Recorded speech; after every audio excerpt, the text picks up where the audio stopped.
Hello, everybody out there. Hello, hello, hello. I guess, yeah, we're live. And this is Indie Vault Live. It is November 3rd, 2020. There's nothing else going on in the world tonight but Indie Vault.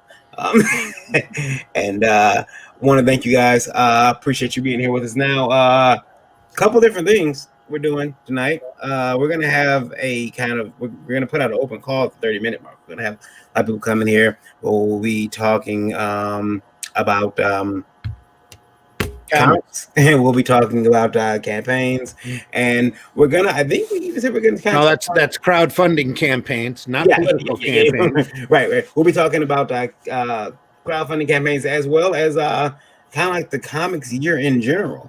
So let's take a look at that, and then I'm gonna roll the intro in a little bit here. I know we got some people headed over to the show right now. Where am I at? Okay, there we go. And popping in now. Yeah, there's Michael Owen joining us. I'm gonna roll the intro, and here we go.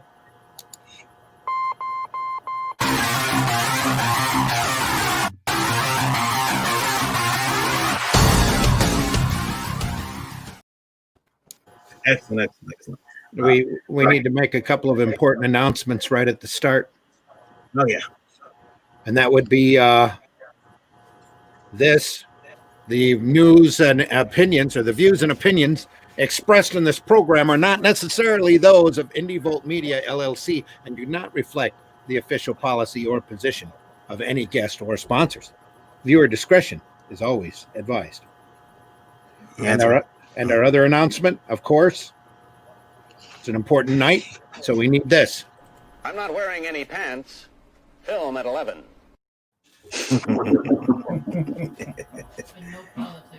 Yeah, we're not having politics tonight. So if someone mentions politics free. Yeah, someone mentions politics, they're booted. The Indie Princess will boot your ass really fast. Yeah. Also new, the Indie Princess and with those heels, yes. Her shoe cam. Get a look at that. I'll bring it up here. Oh, I had it. Yeah. There we go. Yeah, the shoe cam.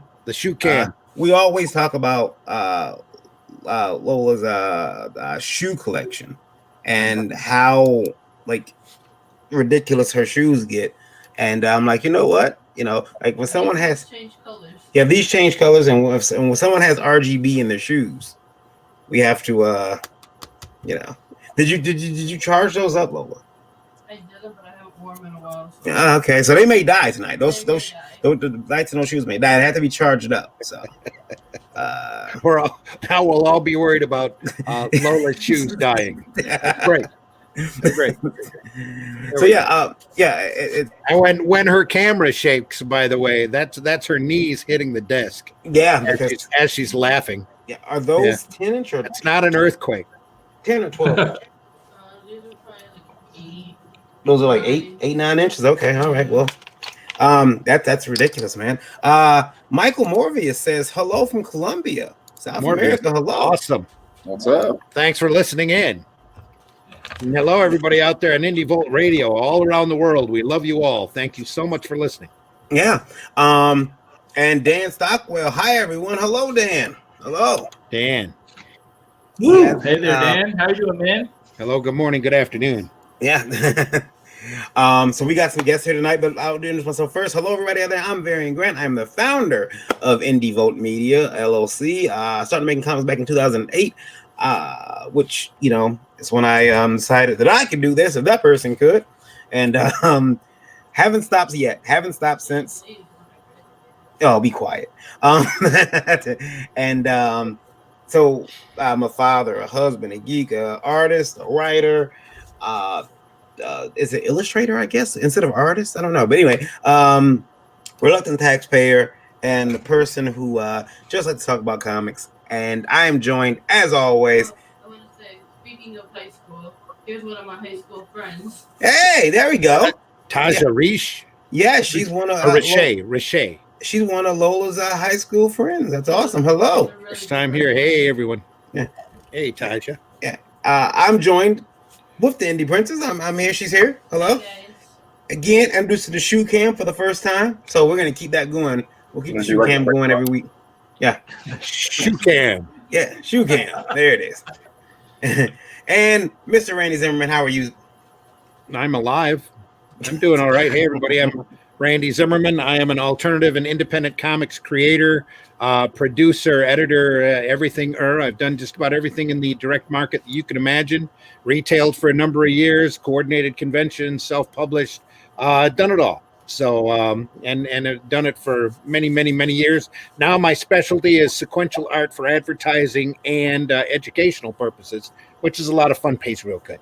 Other than that, I do the Zim Geek channel here on YouTube. That's ZIMMGEEK, and I'm proud of the I'm part of the Indie Volt podcasting network. But you're proud of being a part of it, though. I'm right? proud of being part of the Indie Volt podcasting network. Yeah, and I do a show on Sunday morning where at 9 a.m. Eastern time where we talk about the more lighthearted and whimsical side of comics called the Sunday Funnies. So if you get a chance, tune in there. Michael Owen is joining us, creator of the Pyramid Gambit, Elysian Fields Pyramid Gambit. Hello, Michael. Hey, how's it going, guys? I just want to thanks for having me on again. I heard you guys were really nice to Chris O'Donnell here this last Thursday. We were. He was standing up for me. And in fact, Mike, we've had somebody waiting to ask you a very important question. Oh, well, let's hit. You like movies about gladiators? Well, you know, it's funny that you should say that, Randy. But ask that. But yes, I do enjoy movies about gladiators. And you know that's kind of the big deal with Elysian Fields. That wasn't me. That was Peter Graves. Of course. I apologize. Credit where credit's due. But yeah, so that's kind of the deal with Elysian Fields. We're currently live on Indiegogo. Fully funded at just shy of 6,000. We'd love to hit that, and we'd love to keep on going and hitting get to 10K.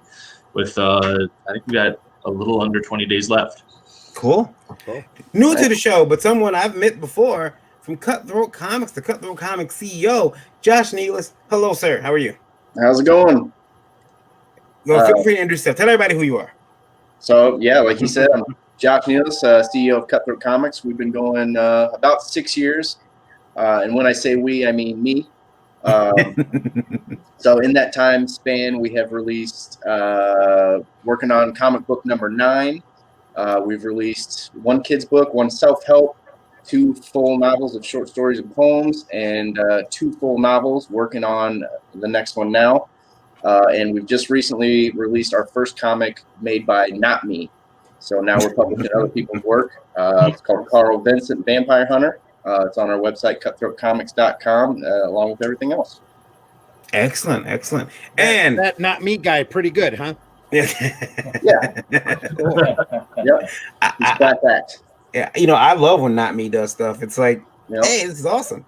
When Not Me is working on it. Yeah. And returning to the show after a while is David Whalen. How's it going, David? Hi, guys. Yeah, thanks for having me on the show again. I'm David Whalen. I'm the owner-operator of Correct Handed Comics, the producer, writer, artist of multiple books, including our ongoing series, The Offspring, which hits issue 13 in September. I just had my second one-shot book, 24-page one-shot book come out last month, the end of October, called I Won't Stop, along with our first one-shot, Shady Lady. We have our 100-plus page graphic novel, The Loved Ones, about the children of classic movie monsters. And I have my 4-issue miniseries, Evolution Utero, about a hero before they're born in the womb of the mom who is the worst person in the history of the world. We also have on our website, correcthandedcomics.com, my first novel, which is a Western with a lot of good twists and turns ready to go. You can find links to all of it on correcthandedcomics.com. Cool. So you guys have seen the show. You know how things go. After you introduce yourselves, we bring in some questions that we've got, and we let everybody weigh in on the questions. These questions are wrote in by viewers, usually from Indie Volt Radio or viewers from YouTube. Sometimes they write in questions and they want us to answer them or talk about them. Usually gets us in a lot of trouble because, you know, we answer the questions and, you know, sometimes people take our videos out of context. Can we boot cheap people out of the chat? We can't. I don't think we can. No, I don't think we can. because I see there's we've already got our first political a chat there. Stephen Lopez, we're not going to put that out or up, but this is a non-political show tonight. No mention of politics. Yeah, None. we're talking about, but we will be talking about how I should be the king of comics and how I should be crowned. We'll talk about that and why. But he's saying hi to the princess. Hello, princess. That's You better. don't have Thank your you, crown Stephen. on tonight. No crown. What's going on with you, man? All right, I'm gonna bring with the first. You got your shoes, but You're about to get crowned if you're Yeah. not careful. All right, so let's go to the first question. This is from someone writing in. We've never had this person write in before, so I'm bringing it up. Randy, go ahead and read it. Cool. Ben, not Ben? No. No. Rerun. Awesome. Thanks for writing in, Rerun. I'm constantly dumbfounded by all the comics pros who not only don't know or care to understand the business of the industry. Just a second here. Get a bell for that. But I'm finding more than a handful don't even understand the science of printing, color theory, etc.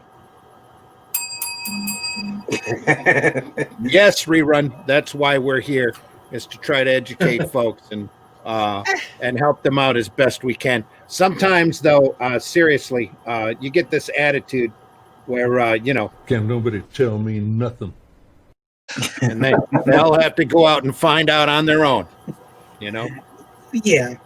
I mean, we can get pretty like I remember, and I told the story before. When I decided I want to make comics, because I would go to Comic Cons and I would feel really, really like sad when I left, because I felt like, man, I should be there. I should have a table. I should be there selling my work, and that feeling never went away. And then I got my first table, and I was excited, and it was like I've been there ever since. So, but the thing was, that's when you get mad. You go running outside the convention and yell, You bunch of losers! You're working with a professional here! don't you? For me, though, it was, I just could not get. I wanted to be there at the show. I wanted to be selling my work, and the thing was, when I decided I wanted to do it, just because of where I was raised, I have to research. I need to find out everything I can about the comics industry, and I bought DVDs that focused on it. I bought books. Believe it or not, guys, I actually pawned my car. Oof. I pawned my car so that I could, because I wasn't working at the time, and I pawned my car so that I can get the money to go buy the books and the DVDs. And I felt too that was good, because now if I pawned my car, I couldn't be distracted and go out drive around with my buddies and stuff. So it was, for me, it actually worked, because I read all those books. Because you were stuck at home. Yeah, I was stuck at home, man. It prepared me mentally too for it, because it was like, hey, I'm stuck at home. And one of the first DVDs I bought was this one here, Countdown to Wednesday. Randy, I don't know if you can make me full screen on that one, but we can go full screen. Yeah, it's Countdown to Wednesday, and it talks about breaking the comic book business. Mark Silvestri, Stan Lee, Mark Waid, Paul Dini. But it's actually, if you be in the industry now, it's like I tried to watch it recently, and because I'm here, I'm in the industry, it was kind of boring. But back then, man, this DVD gave me so much insight that it's something that I let someone borrow it. I'm not gonna say who, because the person knows who they are. They've been on the show a few times. It wasn't me. No, and they haven't returned it. But I recently I sought this one out on the internet, and I bought it. I think it goes like $2 or $3 now, because it's so old, and it's a DVD. I mean, come on, guys. But if you get a chance to buy it, I mean, there's some pretty cool stuff in there. They talk to people and get some insight, and there's all sorts of resources that you can go and turn to out there, all sorts of books. But please, please, please don't tune into just one. Go out there and get as many as you can from as many different viewpoints as possible. Really get to know this industry. Rerun is so dead on here when he sends in this note to you that there's just so many people out there that don't know, don't want to know, figure that they don't need to know, or they just want to stumble through, or they're there to do comics in the hopes that they, they're going to get a real job later, like a Netflix or something. Yeah. I It's agree. irritating. I totally understand Rerun's frustration. But too, the other thing too, guys, is ask. Like, there are things I don't understand. I'll ask Randy a lot of stuff. Hey, why can't I do this? Or Wally would. Yeah. Well, yeah, but like, there's even like the business of it. Like, hey, Randy, how come I can't? Like, what's wrong with this paper? Or understanding if you're gonna be your own publisher, it's best to understand, the mechanics of printing, of how paper works. As an artist, I recently came across some paper that apparently ink won't dry to.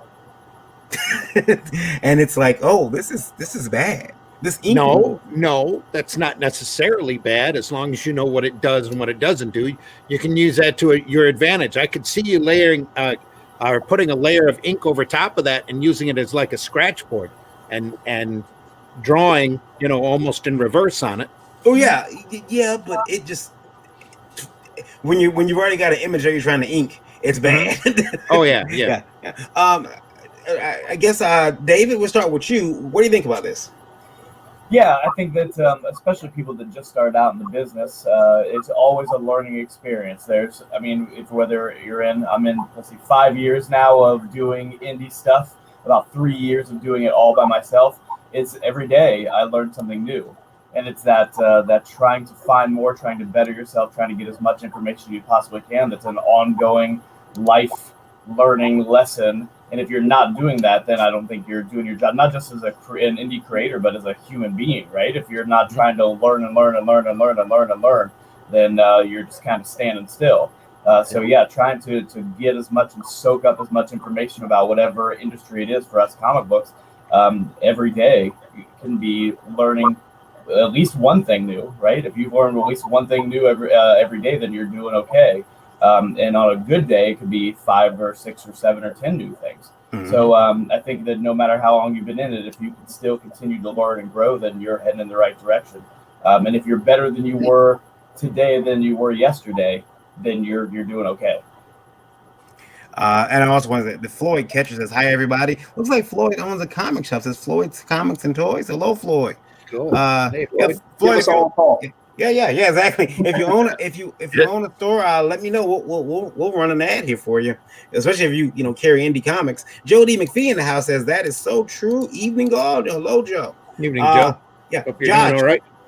Your turn, sir. Joe's in Chicago. Yeah, David pretty much hit the nail on the head. When I started doing this, I jumped in feet first, and you just, for me, I just kind of learned as I went.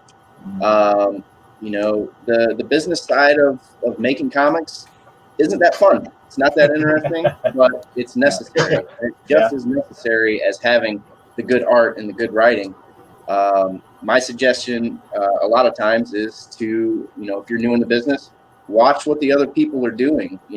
Watch what David's comics look like and what he's writing about and how he's pitching his book on Facebook and other social medias. Buy other indie books and look through them, see how they're setting up, their not only their panels, but their covers and interiors and how they're wording things. You just got to watch and figure out what works for you and then go with it. Mm-hmm. Yeah. I think that's watching your peers is actually another good idea, because hey, that worked for that guy, maybe I'll try it. Oh, that didn't work for that guy. He lost his shirt. And I've seen ideas that don't work for people, and I'm like, well, I think I can make that work if I try it. And it has. I use a lot of lights at my desk, at my table.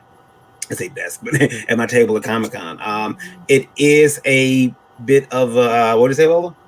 Oh yeah, it is a bit of a, it's hard to bring in all that stuff, but at the same time, I've seen, it bring attention to the table. People come over there and they're ready to, because they see, oh, I got attracted by the pretty lights you got going on here. I still use booth girls. It's weird because I shouldn't have to have booth girls. I'm the ultimate booth babe myself, but I still use booth girls, and It helps. It helps. Although that's a practice no one already has anymore now. You know, I think because we've all kind of it's frowned upon now. I think. Michael, you're a booth babe. But what do you think, Mike? You've learned the industry. You put your first book out. You're still learning. Yeah, no, I mean it's a never-ending process. I feel like no matter what career you get into professionally, if you feel like you've reached a ceiling, then you're not doing something right. Like there is no limit to how much we can learn. Even the greatest artists there are out there, the greatest comic book writers, greatest comic book artists, and what have you, that are in this industry, they never stop trying to improve their craft. The good ones, anyway. And I feel like, Rerun brings up a good point in that there are a lot of people that get into this industry, whether it's in the mainline or even on indie, that don't have an understanding for these things. And the thing that separates those from the ones that will succeed and carry on, and those that will probably drop out within the next few years, is their ability to learn and their ability to look at their criticisms and not get upset by them, but see it as an opportunity to grow. I was very fortunate. Elysian Fields issue 0 was fairly well received by the majority of people that read it. But we did have criticisms, and that's fine. That's part of the business, and that's how you grow. And Josh had mentioned the business side of it as well. I feel there's a lot of people that get in to this that don't understand that aspect as well, and it goes even into things like price points and what have you. I got I'm not going to dox anyone or anything, but I backed a book a while ago, and I got this book, and I had paid $25 for it, and when I got it, it wasn't a bad book. It was actually a very good book, but I don't feel like the $25 price point was justified.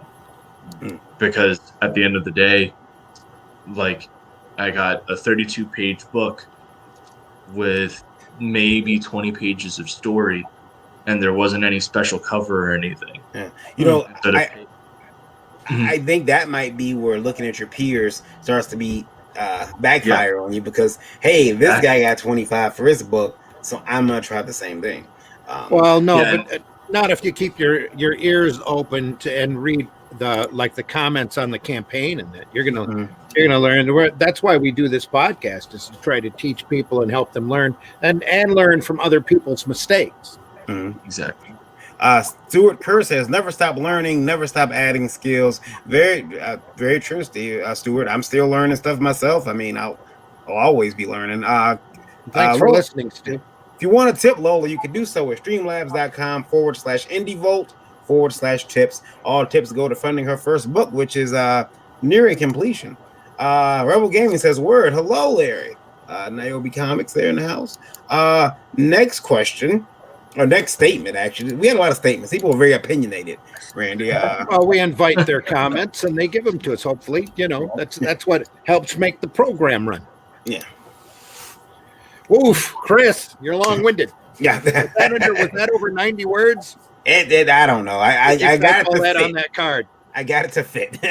Wow, Chris, thanks for writing in, I guess. I know this might sound weird, but the professionalism of a creator on a live stream is actually what seals the deal for me when deciding to back their book. If you're sitting on a shaky phone with kids, music, or family yapping in the back, then he's turned off. I think there's supposed to be an I'm in there. I believe there was an M there, and I may have missed that. Maybe I turned into a comma. Yeah. Then I'm turned off. Care about your appearance and presentation. I translate that into you doing the same for your project. Chris. I see Lola shaking her head in agreement. What the hell? Yeah, I got do that for Chris. Good point. Yeah, I mean, there's a good point to be made there. Whenever we do the Breakfast Buzz, I kind of like I I bargained and brought my kid to, stay in his room and not to come out here and be like, hey, help me with this, or let's play this, let's play that. But yeah, I can see that. I mean, if we've had a few times, especially And very sometimes early on. it's funny. We've had people on that have had haven't bothered to change their smoke detector batteries in a while. Or then there's always Daphne's parrot who goes off and sounds like a smoke detector and just adds to the flavor of the show. That's But yeah, true. it can get pretty distracting if you're not dressed, for success, and you have a kid yapping in the background, or your kids, or the ones that irritate me are the ones on their phone that go walking through their house while they're talking to us. And then we had one guy even ask his mama to make him a sandwich. So, Gee. oh yeah, we get all levels of professionalism here, and we can't. There a lot of times we can't edit. And we don't know what we're going to get when we have somebody come on. We just want to talk comics. That's why we're here. We're here to talk comics. Yeah, I mean, I've had people come on the show. Sometimes, you can tell they got their phone because I'm looking up their nostrils, and the phone is shaky, and you're like, you're not coming across the best. And the funny thing is, they're actually an entertaining person. They got a great project, but I can barely hear them. There's all kind of things that can happen. So yeah, you know what? Look, this is going to be live streaming, reaching your audience through YouTube, Facebook isn't going away anytime soon. Mm-hmm. So invest in the tech. Especially if you just had a good campaign. I'm constantly updating stuff around here, and I remember. And seriously, the tech really isn't that expensive. No, you've got a decent system that's got a good enough RAM and a video card that's going to work okay. The camera and the microphone are pretty inexpensive. Yeah, I mean, I ran and got, and I joke about this, but I went and got this swing arm with the Yeti mic, and it's a lot better than the other swing arm I used because that one was shorter and it was kind of hard to move. But this one, it cost more. It was like $200, but it came with a new microphone, so I ended up having two mics, which now one is on my art desk. I got a better camera. You just keep investing, and all of a sudden, now you've got a very decent setup. It goes a long way into making people. What was that? Yeah. We'll bring that back. Let me bring that up here. Lola's shoe cam over there is $5. It was $5. It was not a very expensive camera. I stole that idea from Wendy Williams because I'm like, we're gonna, but you can go out there and get the more expensive stuff. But some of the more inexpensive materials out there does the same job just as well.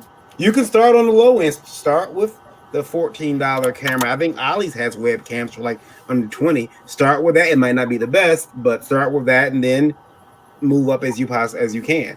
Guys, I'm gonna give it to you guys though. Randy, when I went in to invest in podcasting equipment, I just jumped on Amazon and started snooping around, and really quick, Amazon popped up an entire package that had the mic, the video cam, the editing software, even a spit filter and a cover for the mic. Just anything that you could possibly imagine was right there. One package, boom, one price. It was really easy to it was really easy to get a hold of. And then once you go and you look at the different quality ratings, you do a little research, and you see everything that they were recommending was literally top line. And it was like $300, which to some might be an invest or a lot to spend, but it's an investment that's lasted me, the entire time we've been podcasting. Mm. We are currently joined by the dreaded dinosaur, Eric. How are you? Hey, how's it going, everyone? What's up? Hey. Roar. Roar.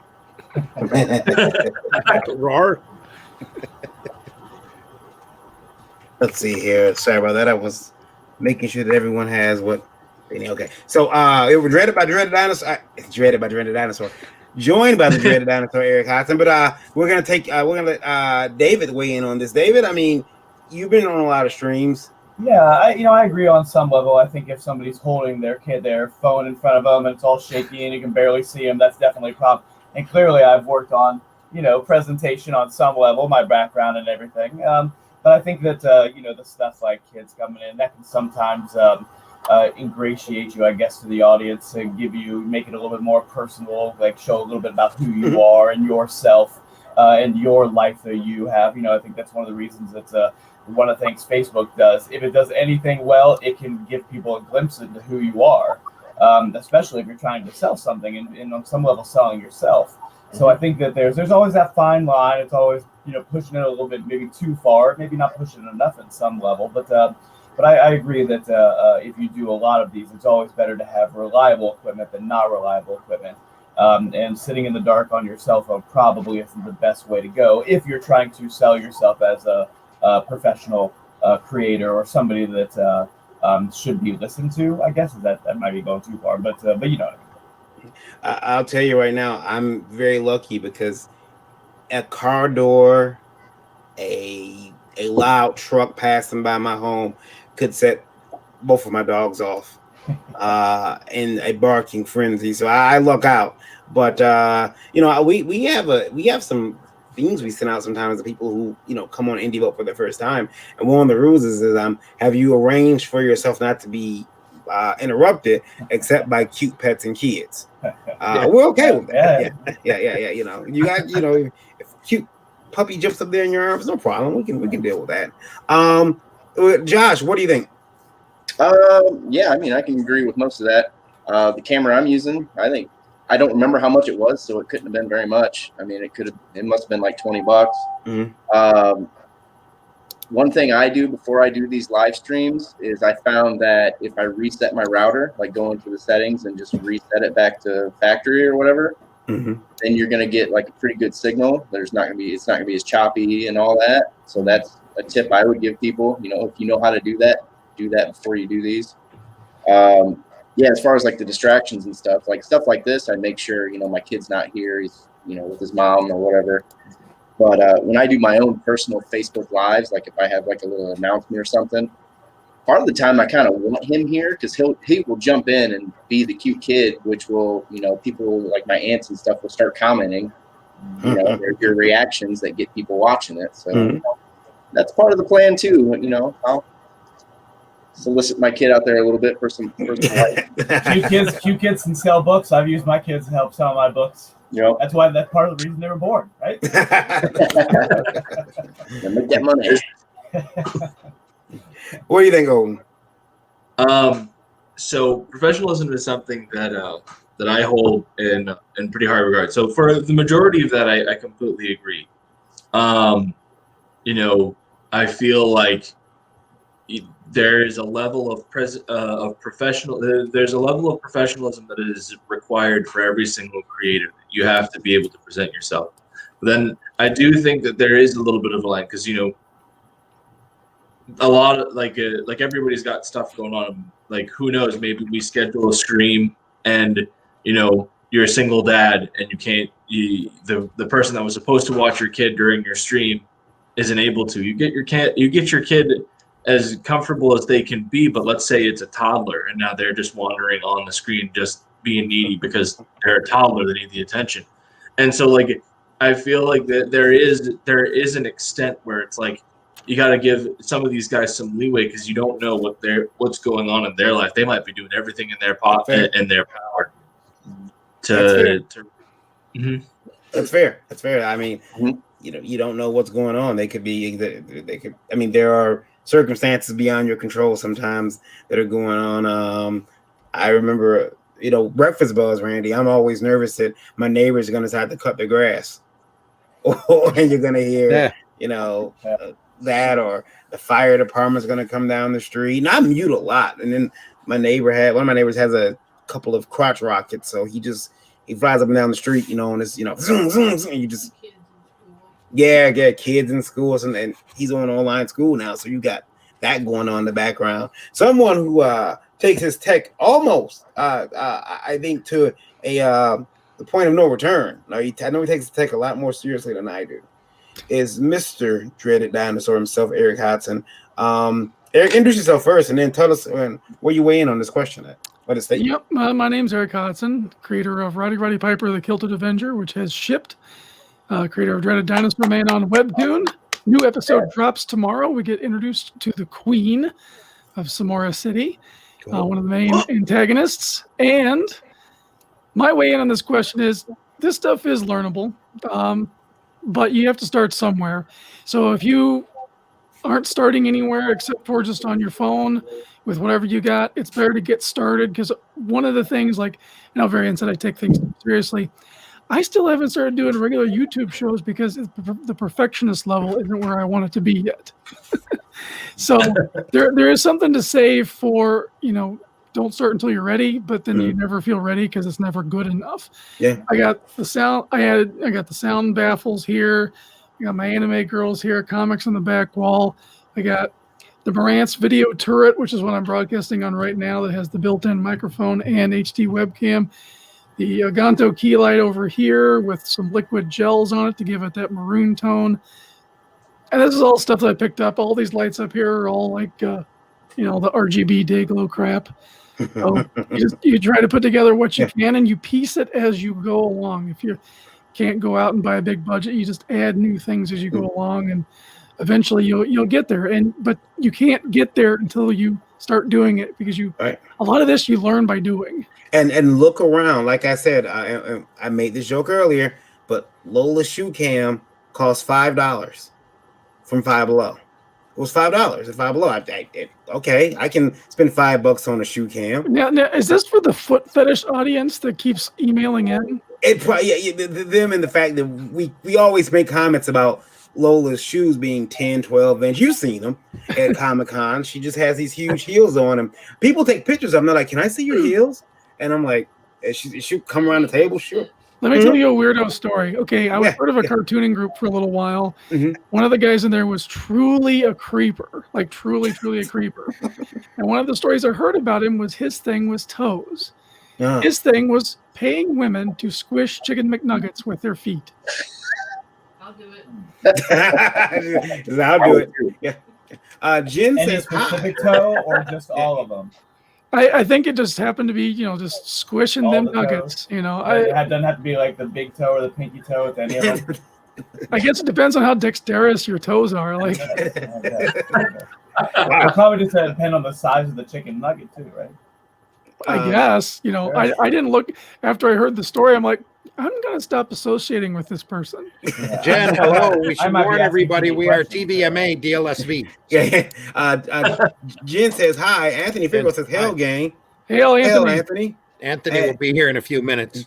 What's the difference between a villain and a supervillain? Presentation, says Megamind. There you go. And Rebel Gaming says, "Oh, I made a big fan of the green screen. Also use a Yeti mic and a 920C HD cam with my OBS and my Stream Deck." Yeah, I mean, look, I went over to the Logitech Brio, which is a $200 camera at the time that I bought it, just so I can have 4K, which we can't even broadcast in because I don't think YouTube is allowing it. Or, I forget, but I'm in 4K, but when it goes over, it doesn't give a damn. But I want to say, this right here, because when we do Comic-Cons, sometimes we have a table, and so I went out and I didn't want to go buy more Yetis, honestly, for Comic-Con, because it can get broke during shipping and stuff. So I picked up some of these here, and they sit on the table. Looks like a Yeti from Wish. But yeah, it's sharper image. It's sharper image, and is that a chicken McNugget squisher? Yeah. It's a microphone that I tested it out because I said, "Oh, this is gonna sound like utter crap," and I bought it, but for the price, I bought 3 of them. I think I bought 3 of them. They were $5 a piece, guys, at Christmas tree shops. And I came home and I tried them, and I'm like, honestly, they're not Yetis or Snowballs, but they're damn good. So, $5. I mean, honestly, if I was looking to stream, that camera that she's used, the $5 foot cam, and one of these $10 could have got me halfway to streaming. I mean, I still would have needed a computer or something. All this crap is made in China. They just put a different name badge on at the end. Yeah. But yeah, so presentation is a bit of I mean, as long as you can just kind of have your lighting's good, your sound is good, headphones go a long way too, because if you can avoid the feedback, like right now we're really lucky. I know Mike doesn't have it. Do you have headphones on, Mike? No, fair enough. You don't have like, because some people have earbuds in and I can't tell. I'm not picking up any feedback from Josh, so that's good. He's got his settings right. But I'm just so used to having these big headphones on now that I think I would feel naked without them. But yeah, we've had people on the stream that start out sounding awesome, and then a couple minutes in, you start getting that feedback and the echo coming through. Yeah. So I guess we all said we had to say about that one. About that question. All right. Here's why you should listen. Why you should listen to us and not. Somebody didn't listen to us. That's well disheartening. Alan W. Thanks for writing in. That scanner looks handy, guys. I bought one considerably cheaper than the Indiegogo asking price, but I think I might have been had. They took my $75 and the site vanished. Poof. I'd report that. Yeah. Could have been that prince from Nigeria.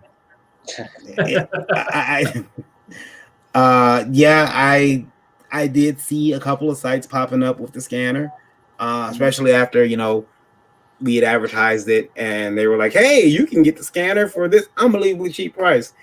When you see sites like that, do a little research, look at the screen name.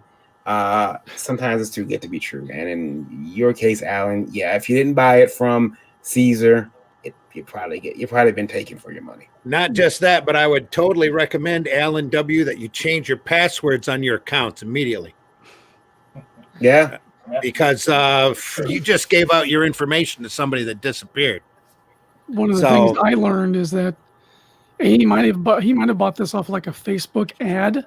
Yeah. There's a lot of shysters out there who will go to Indiegogo, Kickstarters, Amazon, find something that's on sale, make their own ads for it, and price it like $5-10 more, and then they're just like kind of loop to loop through it. I've been had a couple of times that way, and I learn now.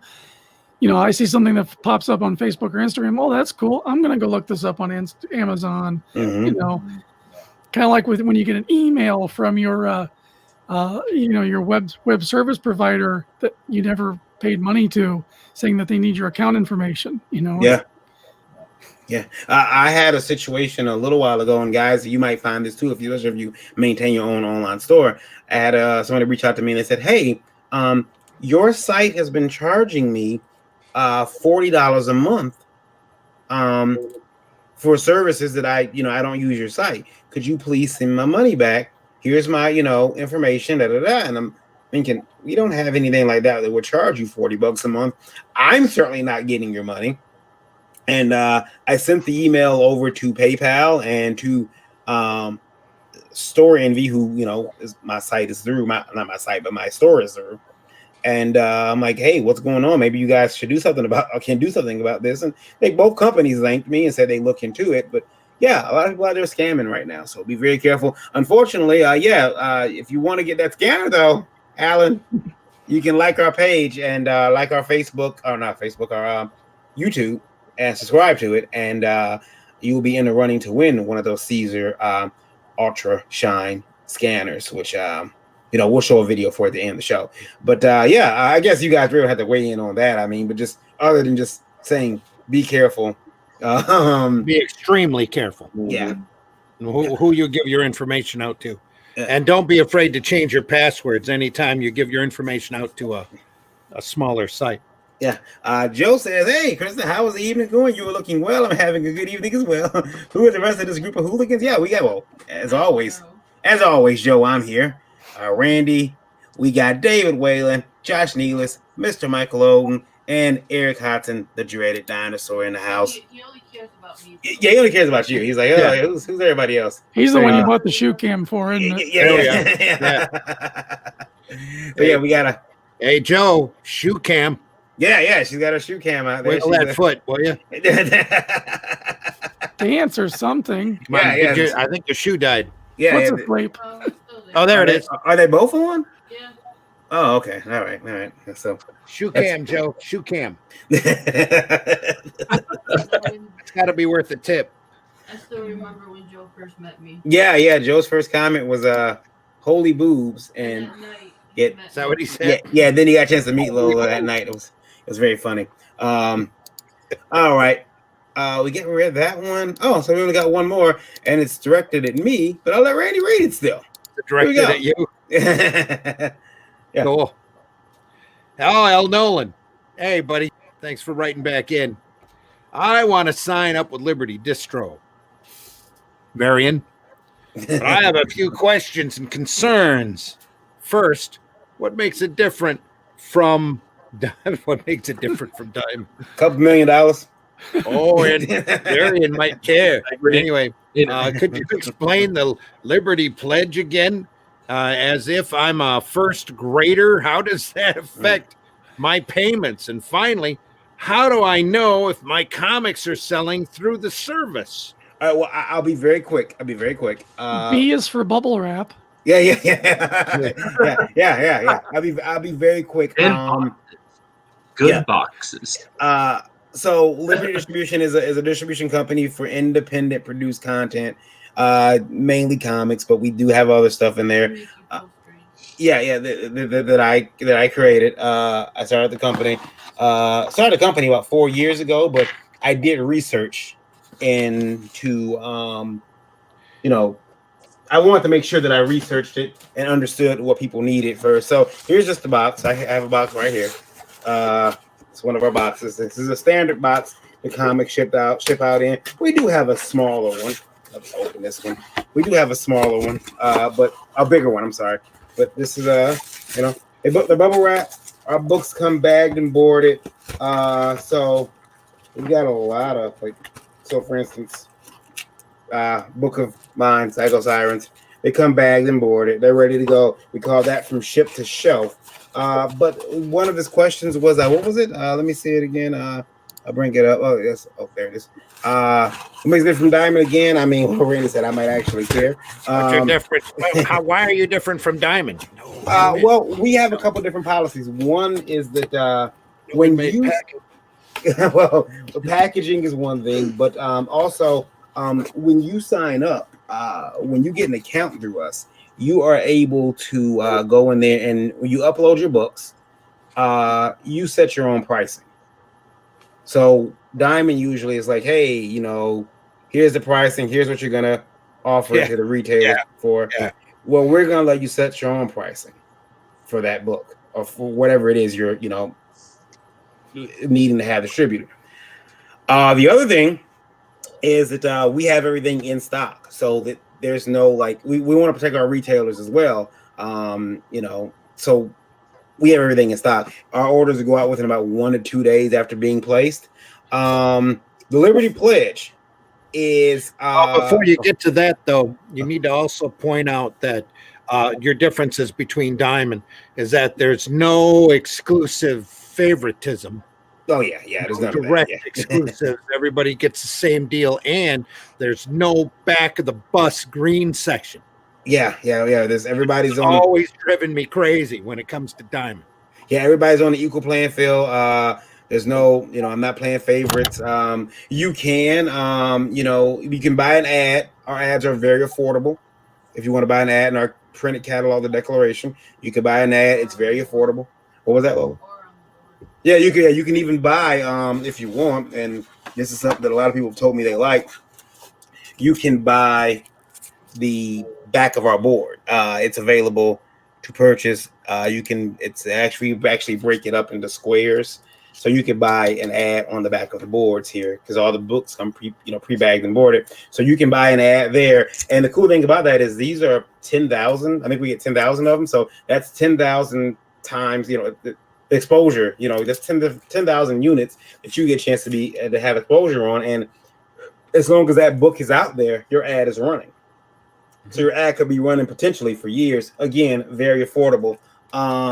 Also, one of the other things, and I gotta keep looking at the question because I don't know what he asked. The pledge. The pledge is our Liberty Buyback Pledge, which is where we'll buy the books back. I've heard from a lot. Again, 4 years of research showed me that retailers sometimes they really wish they could send the books back if they're not selling. I don't want to have a book on a person's shelf if they can't sell it.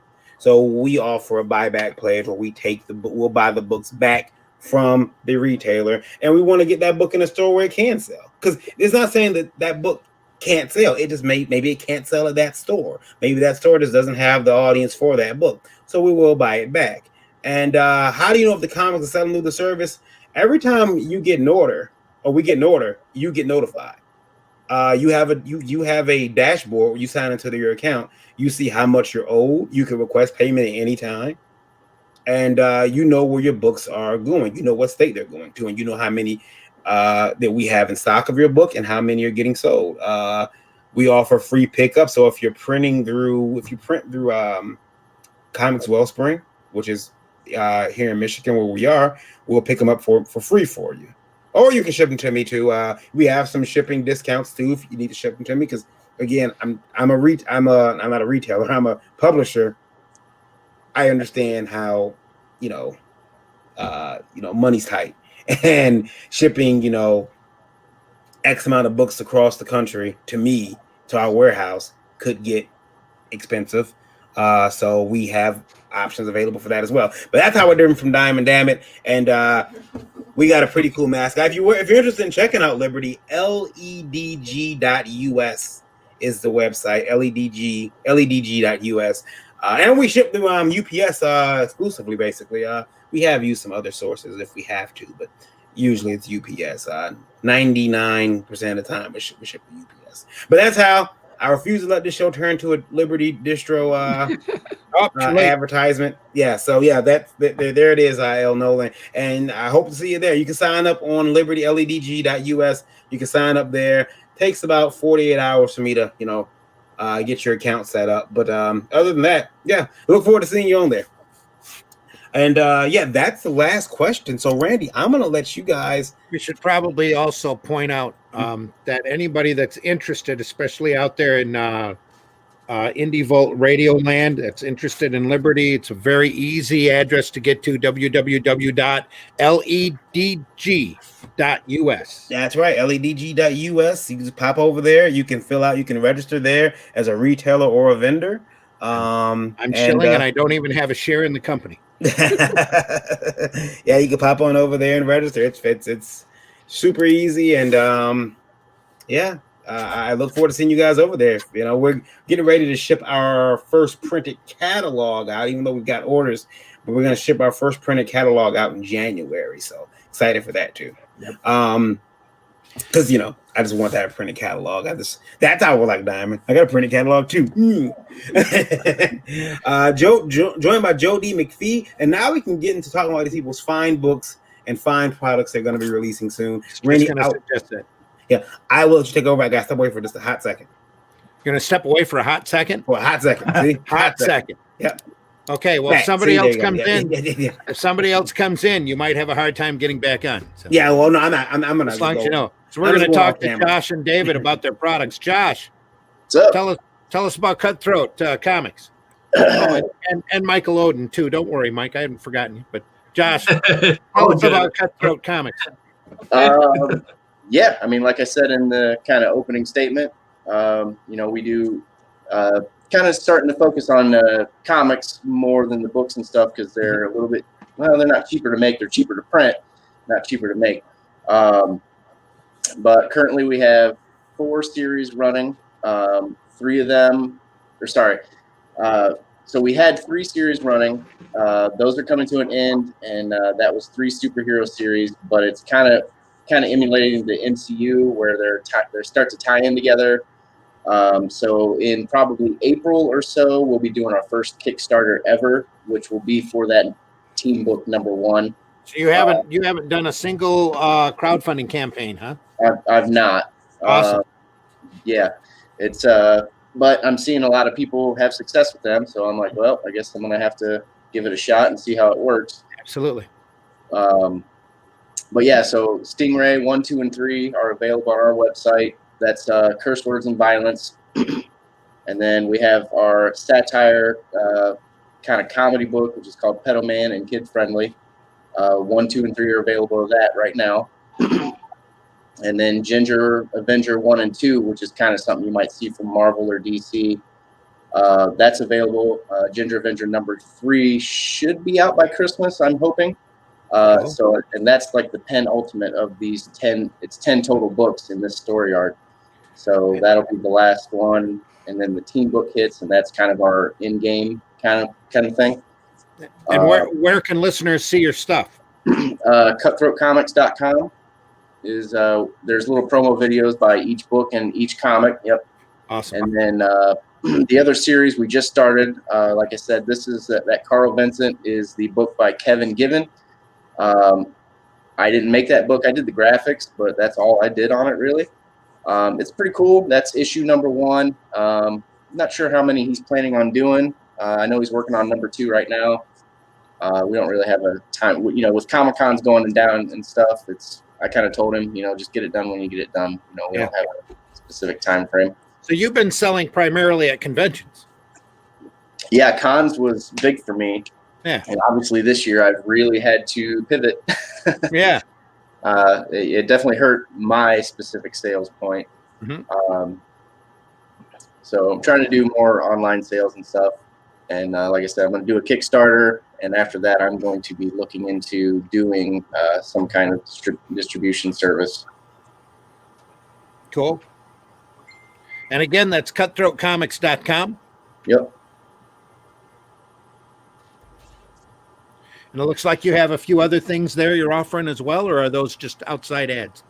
No, we've got books like for real novels that I've written, children's books. On that homepage, there's a free short story by me that you can read. Okay. That's right there, top right there, kind of. Mm-hmm. And that's from my second short stories and poetry book. That's called You'd Be Surprised with a Vengeance. Okay. The first one being You'd Be Surprised. So it's that story's, like I said, it's free. You can check it out. If you like it, then you can get the whole book. If you hate it, then you can never speak to me again. Well, let's hope not. Right. That but does give everybody a taste. Right. Yep. Yeah. And I switch that out from time to time. I'll switch out stories and stuff. Mm-hmm. So. Is there also a place on your site for anybody to see the interior art on your comics? Yeah, there's little promo videos by each book. Cool. So that I made them, and they're okay. I did pretty good on the Ginger Avenger one, I think. Okay. But there's some interior art in there, and so on all these comics has been the same artist except for the cover of Stingray number 2. That was done by Matt Korick. He's the current artist on Spider-Man, Deadpool, and I think Punisher. Oh, so, he had to move on to some other pasture. Did he move to Marvel? Yeah. Well, no, he was already working for them when he did that. Oh, cover. did you? So I thought maybe you might have pulled him aside and said, "Hey, Yeah. I got him for that, and I have another book that I'm working on with some other people. It's like some fables and stuff like that, but that one's down the road. I'm doing that in between these books, so in between I'll do like one of these little shorter, little fable stories. And you said you've been kicking it out for 3 years? How long have you been doing this? A little less than 6. Less than 6. Sorry. Yep. So 9 comics and I think 5 books in 6 years, plus the Carl Vincent. So sweet. Yeah, pretty busy. Well worth checking out, folks. Cutthroatcomics.com. Take a look. Yeah, definitely do. Our prices are very reasonable, I think. You have shipping, international shipping?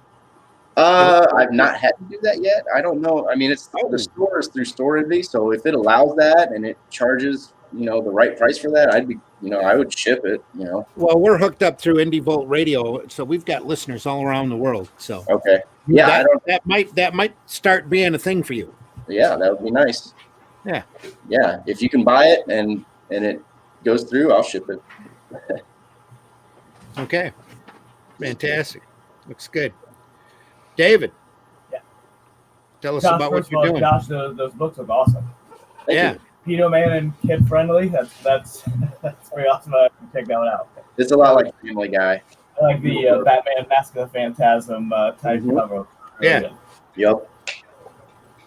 So you can find all my books on correcthandedcomics.com. We have multiple books out. I have on what now? What was that address again? correcthandedcomics.com. correcthandedcomics.com. Yeah, so you can find volume 1 of The Offspring, collecting issues 1 through 4. Volume 2 of The Offspring. Enlarge you up there. There we go. Go ahead. collecting. So volume 1, collecting issue 1 and 4. Volume 2, collecting issues 5 through 10. Cool. Volume 3 actually is coming out, I'm hoping, fingers crossed, right before Thanksgiving. We have our 100-plus page graphic novel, The Loved Ones, which is about the children of classic movie monsters who are raised by a Van Helsing type character. So it's kind of like a nurture versus nature story, and they go hunting for their parents. My Evolution Utero right here, which is a play off the old phrase that they were born to be a hero. This one looks into the story of if a baby starts to develop superpowers inside the womb, but the mother is a big old jerk. Okay. So how the dichotomy of having a soon-to-be hero growing in her belly, but she does not want to do any heroing. She does not want to be the hero. She does not want to be put in those situations at all, and how she deals with those situations. And then my first one-shot, Shady Lady, 24-page black and white one-shot. This actually they're all selling pretty good, but Shady Lady is sold actually really well, and it's a thriller noir, kind of like in the realm of like Alfred Hitchcock Presents and Twilight Zone, the old episodes of Twilight Zone, kind of in that realm where there's twists and turns and a big twist at the end that I think the readers will and have, if they've read it, have enjoyed so far. And then I just had my second 24-page one-shot, I Won't Stop, which is more of a spin off a traditional superhero story where it's really looks into the psychological ramifications of a really bad thing that happens to a traditional superhero. There's the cover right there. Okay. And I've gotten a lot of great feedback on I Won't Stop. It came out last week. And you can find links to all of my books there on my website, correcthandacomics.com. And I'm hoping right after Thanksgiving. I was hoping to get it out before Thanksgiving, but I don't think I'm going to make it. Right after Thanksgiving is our next one-shot called Will Aliens Do My Homework? And as a teacher, I was walking through my classroom. All the kids are working. Everything's great. I had 10 seconds to breathe to let them do their work. And the first thought that came to my head was, what would happen if aliens were to attack right now? What would I do? And by the end of the day, I had a 24-page script ready to go, and I started thumbnailing, and I started drawing it a couple of days ago. I've got 7 pages already penciled, 3 pages inked, and I'm on my way to get that next one-shot ready to go. And issue 14 of The Offspring comes out in January. Issue 13, the last one that came out in September, is kind of like the season finale of issues 1 through 13. And season 2 of The Offspring starts in January. I've got a great colorist, Chris McGauley, who has worked with Marvel, has worked with Boom Studios, has worked with on DC Mandalorian for some of the costume designing that they've done for that show. He's also working with the Bram Stoker family on a bunch of really cool Dracula stuff. Awesome. And I'm probably going to be working with him in 2001 on some of that stuff also, because we really started working together really well. He takes over coloring duties from me. I have been doing it all myself as a one-man band, but because we're kind of working together on some stuff, he said, I want to draw that, I want to color that book. I said, great, let's do that. So his colors are amazing, and they start in issue 14 in January. So you've got a lot of product out. We've got a lot going. Yeah. How long has Correct-Handed Comics been around? Gosh, I guess I'm going on maybe 4.5, 5 years. Wow. I forgot one thing too. My first novel, The Last Ride to Tyburn, is a Western. You can find that on. Hang on just a second. We just blew you up full screen. Go ahead and show that cover. I'm not the one hitting that button. There we go. The Last Ride to Tyburn. It's a pretty traditional Western, but with a lot of like contemporary twists and turns and stuff in it. If you like shootouts and horse chases and really cool, funny characters and tough guys and pretty girls, with loud mouths.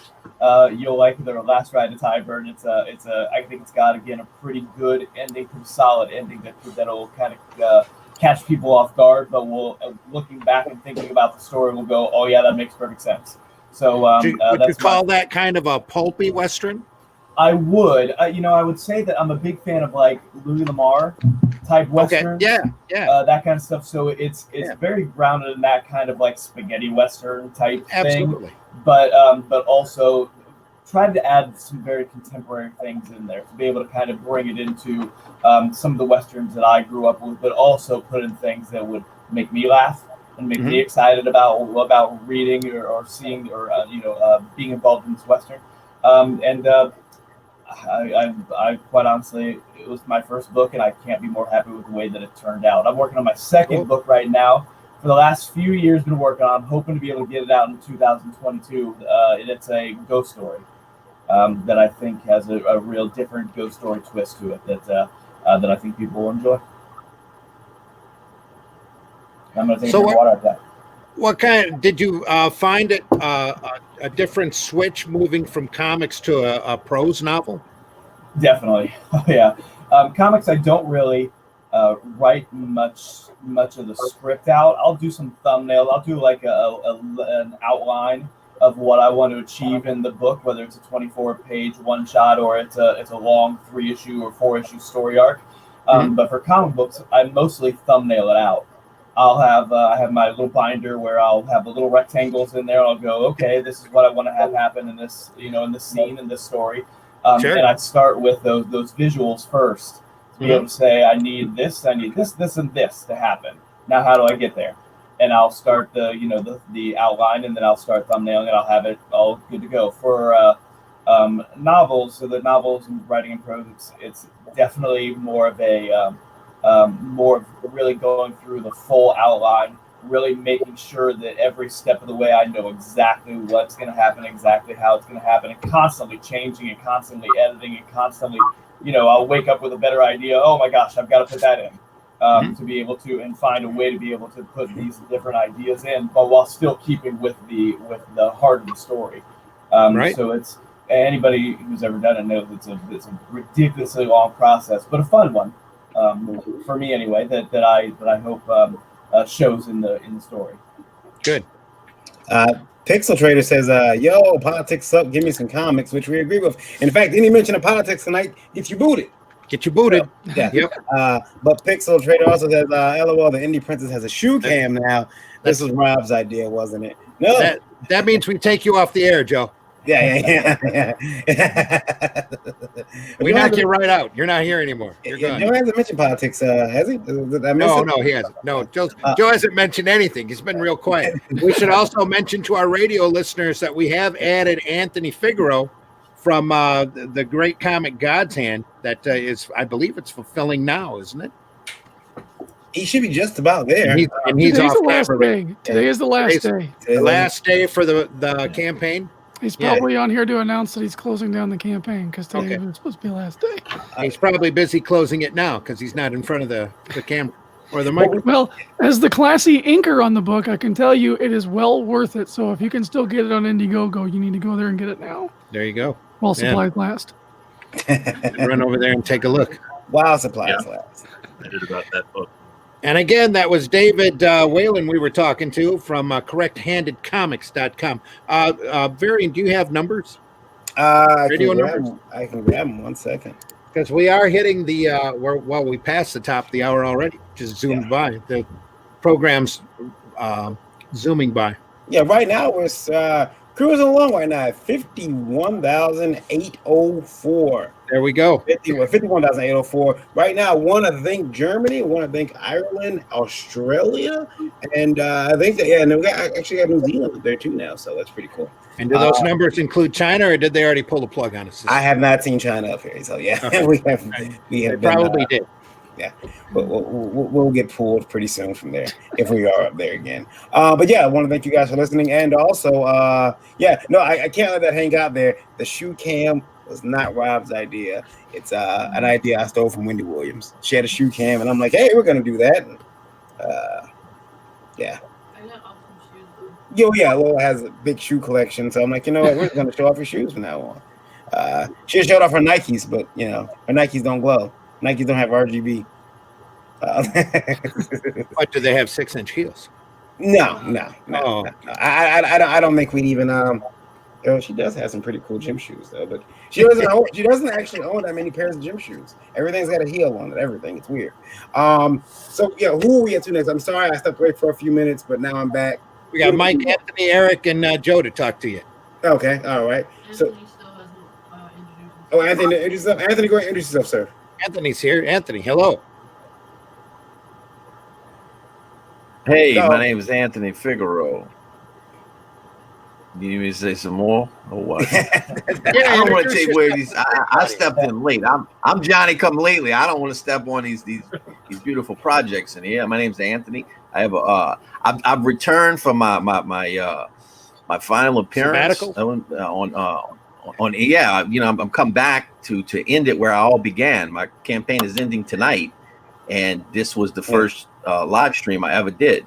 So I've returned to end it where I began. So you were barely it's called God Pan. It's on Indie. Say again. I was going to say you were barely past $3,000 the first time you were on the show. Exactly. Yeah, very much so. And then I got the Indie Volt bump, which put me up to about 15,000 in like one night. It was unbelievable. And so also just a little over exaggerated. It was okay. It was 12,000. All right, it wasn't quite 15. It was 12. It was good. It was nice, you know. But yeah, these guys brought me in, and this was the first time, and then they introduced me to Dreaded Dinosaur, who became the inker for the project, and you know, it's been a hell of a run, man. And it's, you know, and this crew, and Indie Princess was there. I remember that. She didn't have the shoe cam, and she didn't have those, but she was there. Cam's new, just started today. Yeah. You know, and so it was good. And so they brought me in. They kind of told me what was what, you know, and I'll always be grateful for that. So I'm back. I'm here to end it where I began. So it'll end tonight at midnight. Tonight at midnight. Tonight at midnight. Yes, you want to get in on that. $18,367. Very nice, sir. Very nice. Yeah, good looking book. Can't wait to read that. Can't wait to see it and hold it in my hand. Yeah, it's a beautiful. Oh yeah, look, we got book. There's so much stuff. We got one of the proofs. Oh yeah, look at the proof. Oh my! We got one look at that. man. We should probably put that on 80. Yeah, we should blow that up. Here, give me a second. There you go. Show it again. 80 pages. Look, 80 pages. Look at that. Man, it's beautiful, huh? Sweet. Yeah. Oh, nice spine on there. Yeah. Beautiful. Yes. Look at that. Oh, look at that. I'll tell you what, while I was working on it, it was a constant surprise of what he would throw in here, because like at first it was like, oh, sweet werewolves, you know, and I had a lot of fun working with that. And then you get like freaking, what was it, Kraken in there or something? I mean, good grief. Cthulhu in there. Yeah. And there's some Reaper characters. Then there's some demons and some vampires. Yeah, we threw it all. Horror is your stick. This. You don't have this book. You're an idiot. I think as a writer, that's fun to do, because as I'm sitting typing out my scripts to send to my artist, I'm like laughing. I'm like, you're gonna love this one. It is. It's fun. It's fun to compile, especially when you. It's funny. We have, you know, when you're the writer and the artist, you have a very love-hate relationship with yourself. You know what I mean? You start writing things, and then the artist side of you goes, I'm not drawing that. I'm not doing that. That's way too much work, dude. And then the writer's like, I don't care. You know, and then there's a battle that goes on, and then there's a compromise, you know, that goes in there and shit. So it's interesting when you're the writer and the artist at the same time. Yeah, Pixel Trader in the chat says Anthony came to IndieCron a little late, but I'm happy to be able to promote it.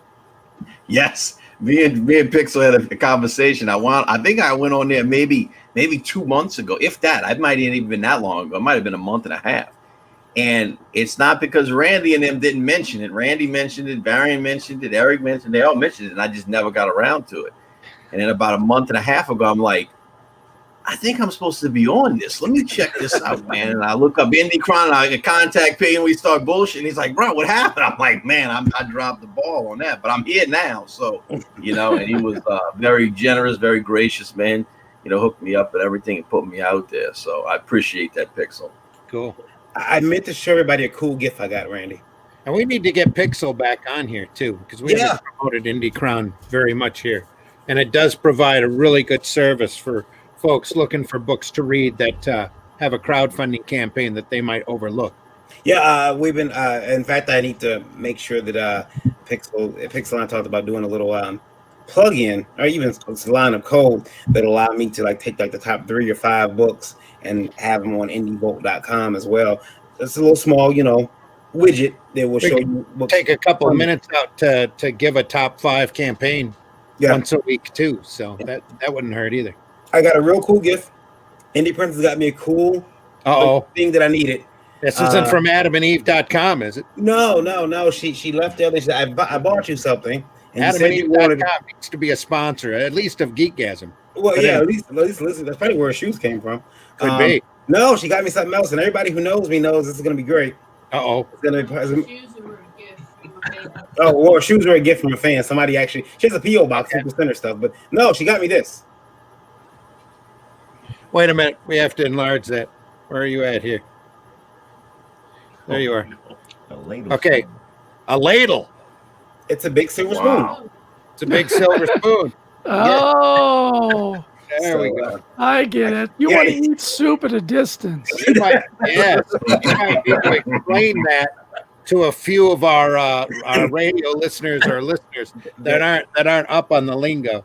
I was labeled the Silver Spoon Coon by a couple people, and I took it. I said, I'm getting that hat, and now I have my silver spoon to play with while I'm doing the show. It's awesome. I took their hatred and I used it against them, and it's great. I love it. Use it like a scepter, and now you could trademark it and make money off of it. That's right. My big silver spoon, just eating hopes and dreams. Ooh, that tastes like despair. Let me get some of that. I haven't had. There you go. Yeah. Slurp a little despair. Yeah, and I can stir up shit. Get it? Yeah. It's gonna be great. Who do we leave off on? We talking to Mike? Was that it? They're stirring it up. I don't even know. Fields, the Pyramid Gambit. Woo! How's that going? Oh my goodness. So yeah. Somebody pulling that up, or do you want me to do it? I can pull it up. Give me a second. Pull it up. I'm normally on top of that. It's okay to play. I'll pull it up. Let's see here. It's not about being on top of it, but anyway. Let me see here. You're on Indiegogo, right? Yeah, I'm on Indiegogo. There he is. Oh, you got it? Okay. It's a good looking book, man. I'm really excited to get this one out to you guys. Let's see. Well, I mean, I guess I can start talking about it before the book's technically up. Yeah. If I can get a word in edgewise about Barry putting up a new thing. So yeah, we've been open. We did our first 30 days and we got fully funded, and we did even better than that. We got up to 5K, almost 6, and we had a really big push. And so things have died down a little bit, as to be expected mid-campaign, but we're heading into these last 30 days. We have less than 20 left, and we're really trying to push for that 10K, hit that milestone. We came really close on the Zero issue back in I think it was May or June. It was the first time I came on this show. I was doing promotion for the Zero issue of this series. And thanks to all the support and everything that we had from everybody that was listening and from everyone that I got in contact with over that month or so, we were able to do something crazy. And for like a first book to hit 8K with nothing really going for me outside of just a lot of hard work and putting out the best book that I possibly could. It was pretty astounding, and so we're already tracking well ahead of where we were on the Zero issue. we have a lot of stuff planned here for this book. We've got 54 pages of story, and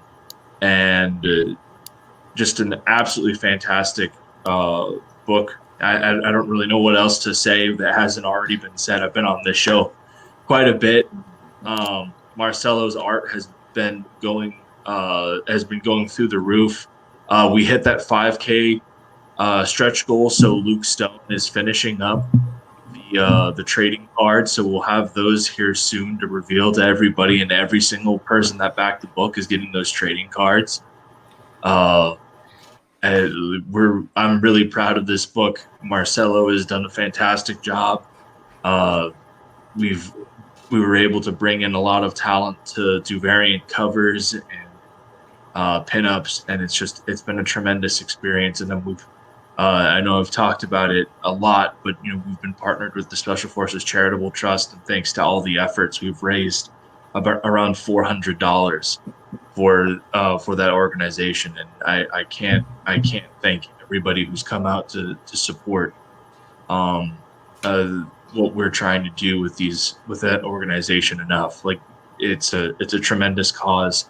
So to help us get this book out there, and not only do that, but give back to a community that already put so much on the line, it's tremendous. And not enough words in the dictionary to express how grateful I am for everyone that's come out. And we made a big announcement about a week and a half ago that if we hit 10K, we'll be adding a statue tier. That'll be 10 quarter scale collector statues, and it'll come with the statue, the special edition of the book, and a certificate of authenticity. So help us hit 10K, so that way we can get those up there, and just help us keep on rolling. We got a lot of stuff. You got a Scott Rosema cover. Yeah, we've got a Scott Rosema. Scott Rosema did our hardcover deluxe edition cover. Right there. And so that one, you're getting a crazy value on that. So you get a beautiful hardcover edition of the book that is done by Scott Rosema, and it's beautiful cover. But then you're getting the 0 issue as well as the Pyramid Gambit, and then an entire art gallery and everything. And when I was going through and doing all the pages and everything, because I'm working on the graphics of the book right now, and just based off of my rough estimate, that version of the book is going to be over 100 pages. So it's a lot. Yeah. And this is like bigger than the 0 issue. Obviously, it's more pages. Yeah. You're going further into the story. So this is kind of almost. I mean, I would technically consider it a trade. Yeah. And then I couldn't help but notice also another shameless plug. Yes. You have a retailer perk. we do have a retailer perk. No one's really bitten on that as of yet, and that's absolutely fine. I've been working with Variant, and effectively, what I'm just going to do is, if somebody gets in on the retailer perk, it's still maintained the way that we're going to do it. But otherwise, I'm just going to be carrying over the same deal that we have up on that retailer over to Variant's site. So it'll be we'll have the 3 main covers of the book, and it will be a 55% markdown off cover. And I know one of your issues was you said you wanted to make sure that the retailers got the books in good condition, and I'll send them out for you, not a problem. So Elysian Fields, the Pyramid Gambit, which I still need to back. I will admit, I didn't forget about it, but I got to back it. Gotta get it back for you. Absolutely fun. Dude, this year has been so freaking crazy with just everything that's been going on. Like, honestly, I almost hesitated on launching this until next year, but I really felt that I came off my first book, and we got the book done and out there to people very quickly, and we had that warm reception. So I wanted to keep writing the good press and be like, yeah, we're already doing our next book and everything. And I wanted to get into that as soon as possible. And so if there's anyone that's wondering, like, oh man, this looks really cool, will they fulfill.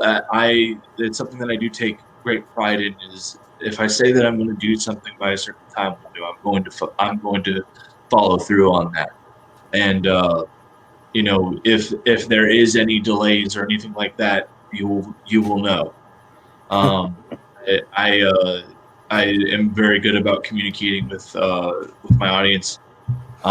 We had a few international backers whose books got sent back to me from the second wave, so I'm right now trying to figure out what went wrong, so that way we can avoid those mistakes. International shipping is always a pain in the butt. We're doing our best to make good on that. So we have a fantastic book waiting for you guys, twice the size of the Zero issue, literally, and we are really excited to get it to you guys. Cool. And I wanted to also with that, with that book, you're getting. I know that you ship. You take a lot of care and concern on how you ship a book, and something cool that I don't think Mike gets enough credit for is that both he and Rob last year, we had a gentleman on the show who pretended as if he cared about the industry and comics. He put out a book. He shipped the book in poor condition. He didn't care. He got your money. He just put the book in a benevolent envelope and put it in the mail.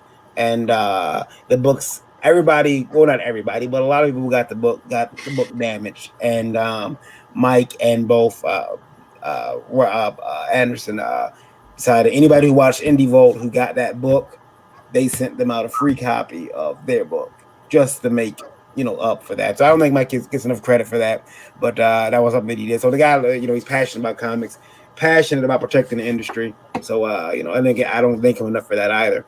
Yeah. Thanks. And now we got our Dread Dinosaur. Did you talk about you getting ready to launch your new episode of your comic on Webtoon tomorrow? Yes, tomorrow the next episode of Dread Dinosaur Man drops on Webtoon. What time? I'm thinking about 6 or 7 o'clock. In the morning? No, in the evening. Oh. That was my mistake with the last chapter. I actually did upload it during the day and hardly anybody read it because it wasn't peak time. Mm-hmm. The thing about Webtoon is you got to find the right time for your audience because the way they work things on there is new today. You get the top spot of your genre. Until somebody else updates and dethrones you, and you just kind of keep moving down the peg of the page. And there's thousands of stuff on Webtoon Discover, and a lot of it is total crap. Mine's not. You are wrong. So it's just you got to stand out as much as you can. So timing is part of it.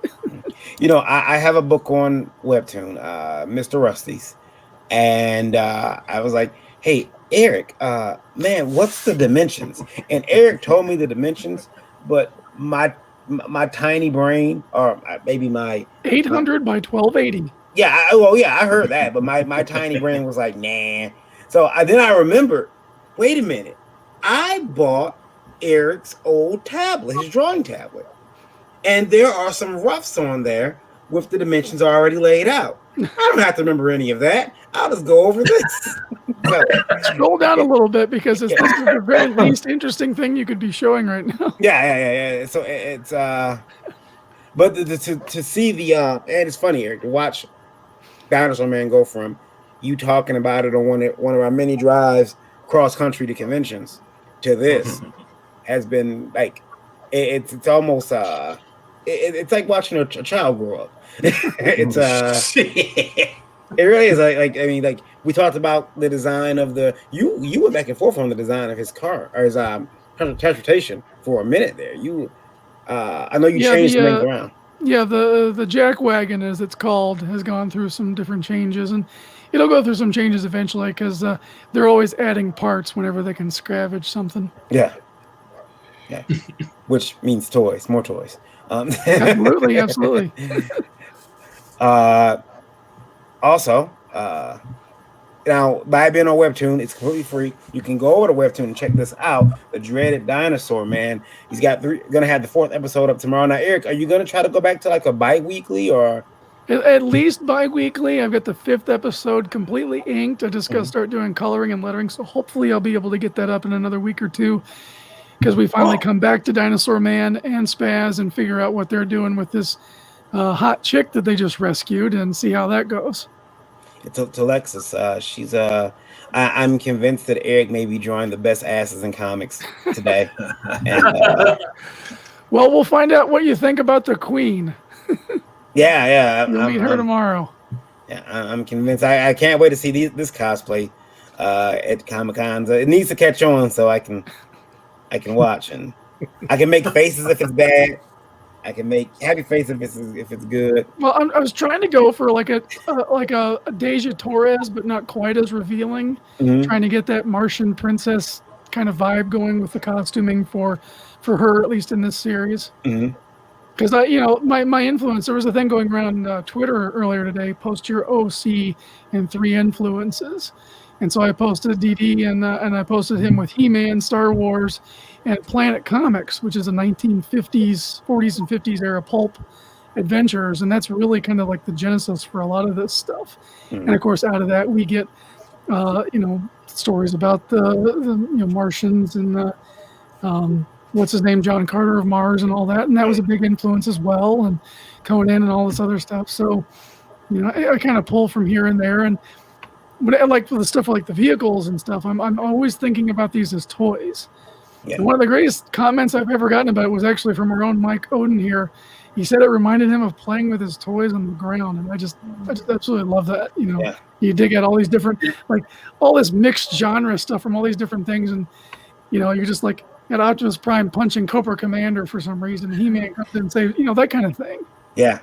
I've got a problem. My wife likes to watch Cake Wars, and recently, for some reason, this particular season of Cake Wars is concentrating on pop culture. So they've bastardized Archie, Transformers, Captain America, Wonder Woman. But the Transformers episode I found especially egregious because they were doing like Optimus Prime, and nobody had that right, and they were talking about.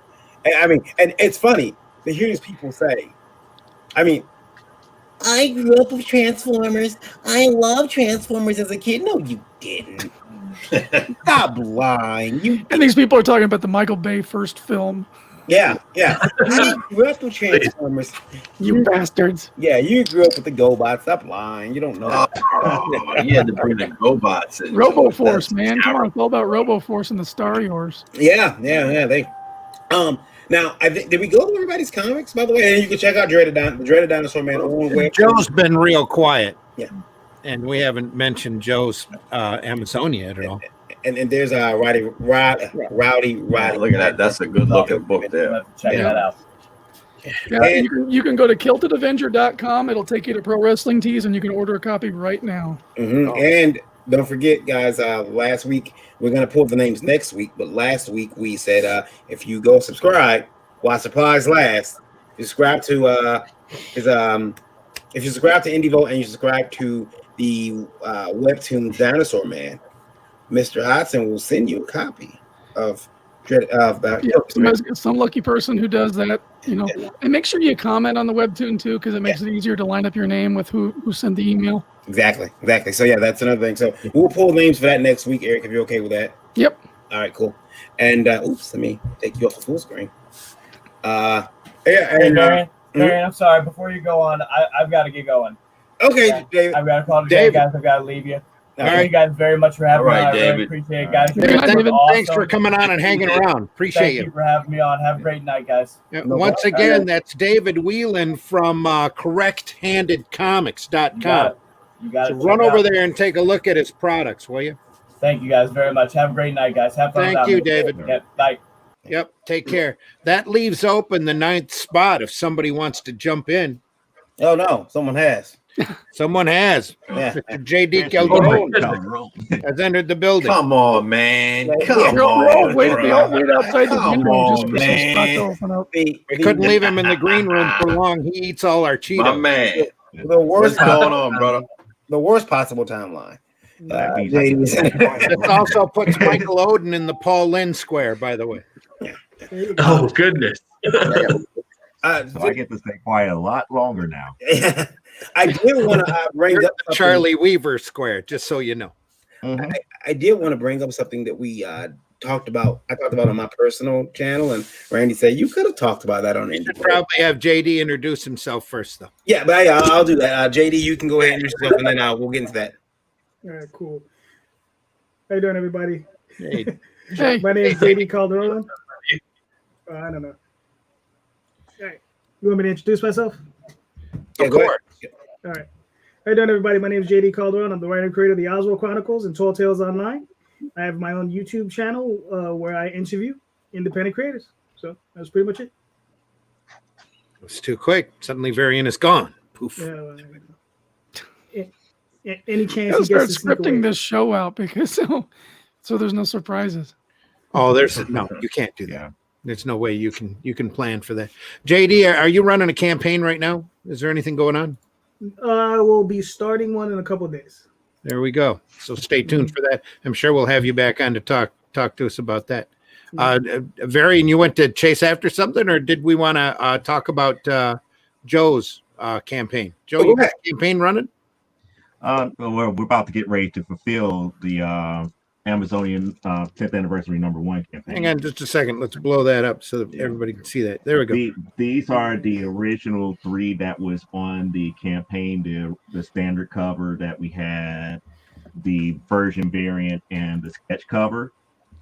I did a quick little Facebook Live because we didn't hit our stretch funding goals for these 2, but we went ahead and did them up anyway. So if you want to get the other version variant that was done by Christine Bronson, or the homage cover to the original #1, you could get those directly from our online store, which is cgconlinestore.com or cgcstudios.com. You just click on the store link that's there, and it will just bring up all of our comics right then and there.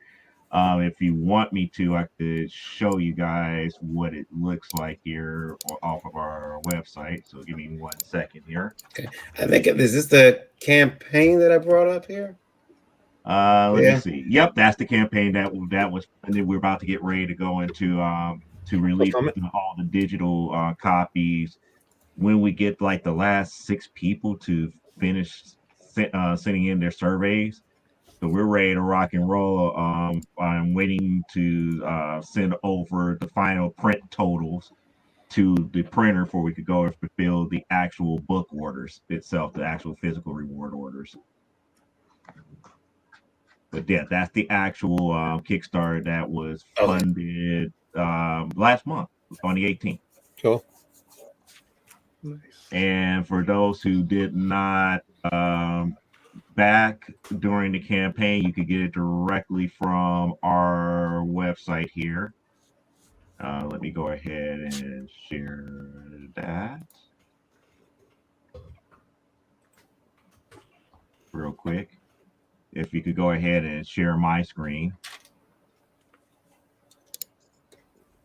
You could come out to the CGC Studios online store at cgcstudios.com. Just click on the shop link. That's right here.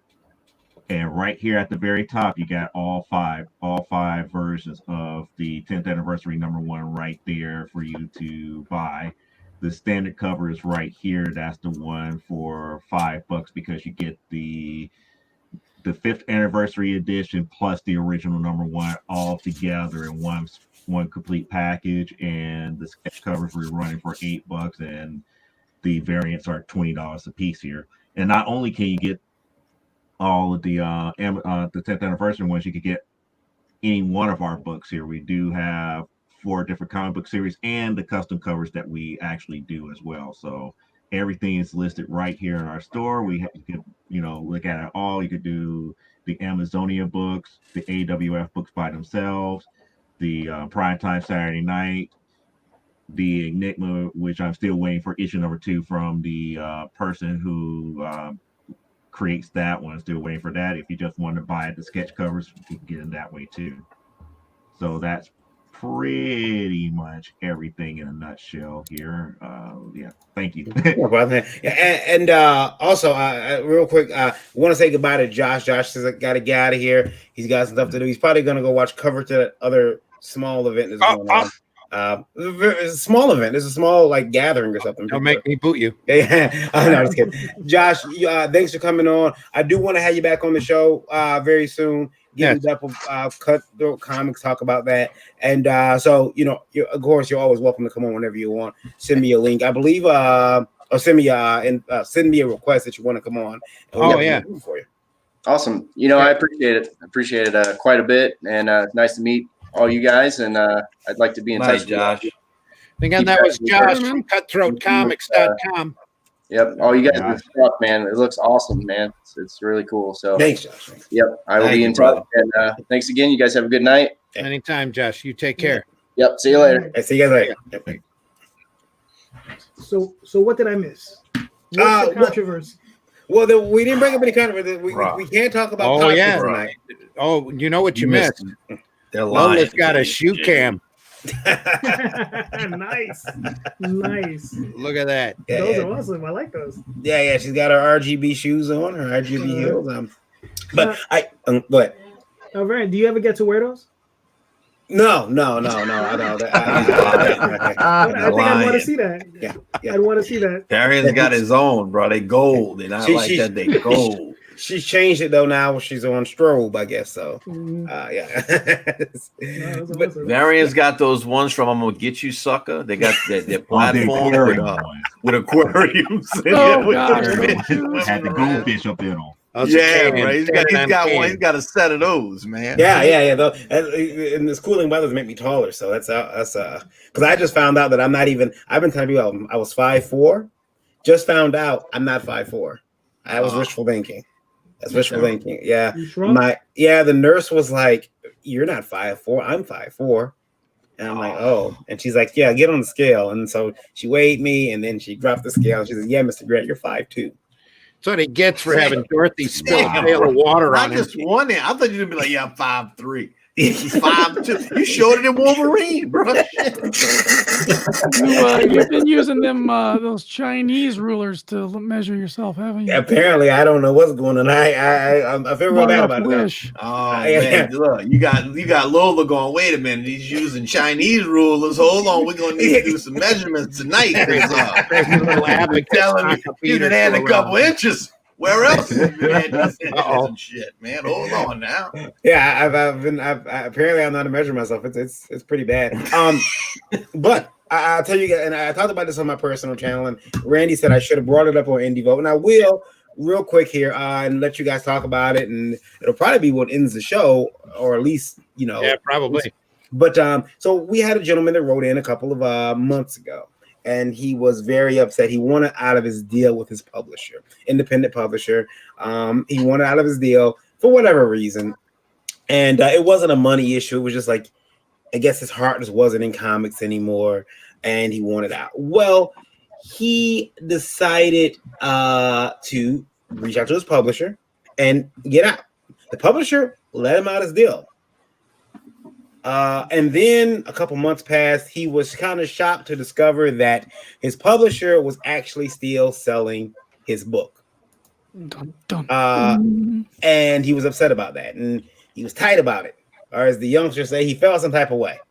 And so he demanded that he went on Twitter, he went on Facebook, he went on any place he could, and he badmouthed the publisher. And not only that, he brought a suit against them.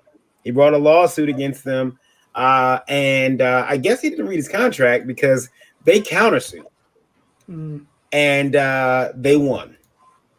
Long story is that his publisher won.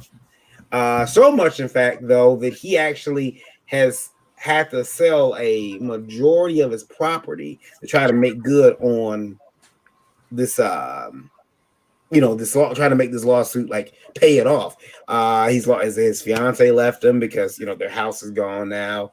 He sold a vacation home that had been in this family for, I believe, it was 4 generations, Randy. I thought it was three or four generations. Yes. Yeah, and 4 decades. I mean, like decades. So 4 40 decades. years. Yeah, and Probably 3 generations then. yeah, and so he was very upset, and he reached out to us because the first time he reached out to us because he wanted to know what he could do, and we gave him the advice of, hey, read your contract, find out what it says, and I went on my personal Facebook page and I said I'm gonna create this little thing. I'm gonna call it Conversation Comics, where we just talk about things in the industry, things that don't kind of fit on Indie Vault. But when I thought about it, I should have talked about it on Indie Vault. This is a classic case of someone not reading their contract, unfortunately. Considering what we've talked about on Indie Vault, yeah. Well, he could have. Your publisher is not in the business of losing money. And they and my contract state that I can sell that book into such a time where I've recouped my money or I'm out of stock of particular. If I've already recouped, I'm out of stock. I'm not going to sit there with a bunch of stock. It's not going to happen. Also, in my contracts, I offer you the ability, or your new publisher, the ability to buy those books from me at cost. Yeah. Yep. So yeah, you can buy them from me. That's fine. But or I'm going to sell them, and however long that takes is however long it takes. And so I know other publishers do the same. But this gentleman didn't do that. He didn't read his contract, or he didn't care about his contract. And I've made this comment before, and I'll let you guys have the conversation after this. But we have this very dangerous thing in the industry where a lot of people, they idolize celebrity. So what happens is they find out, oh, my favorite rapper or my favorite singer or actors out of their contract, they're a free agent, and it's a case of monkey see, monkey do. I want to do that now. I want to be a free agent, and then they think they can contact their company and be a free agent. They don't understand that there may have been 2 years of negotiation, money changing hands, begging and pleading that went into that behind the scenes, and no one talked about it because everybody was professional. No one talked about it, whereas then they don't see that, so they think, well, that's the way it works. I'll just call them up and get out of my contract, and that's not, and then they get mad when they find out that's not the way the world works. All of a sudden now they're a victim. And this gentleman, even though he wrote in the Indie Vault, I did reach back out to him and tell him, you should have read your contract. You should have read your contract. You should have seen what your contract said. I'm pretty sure.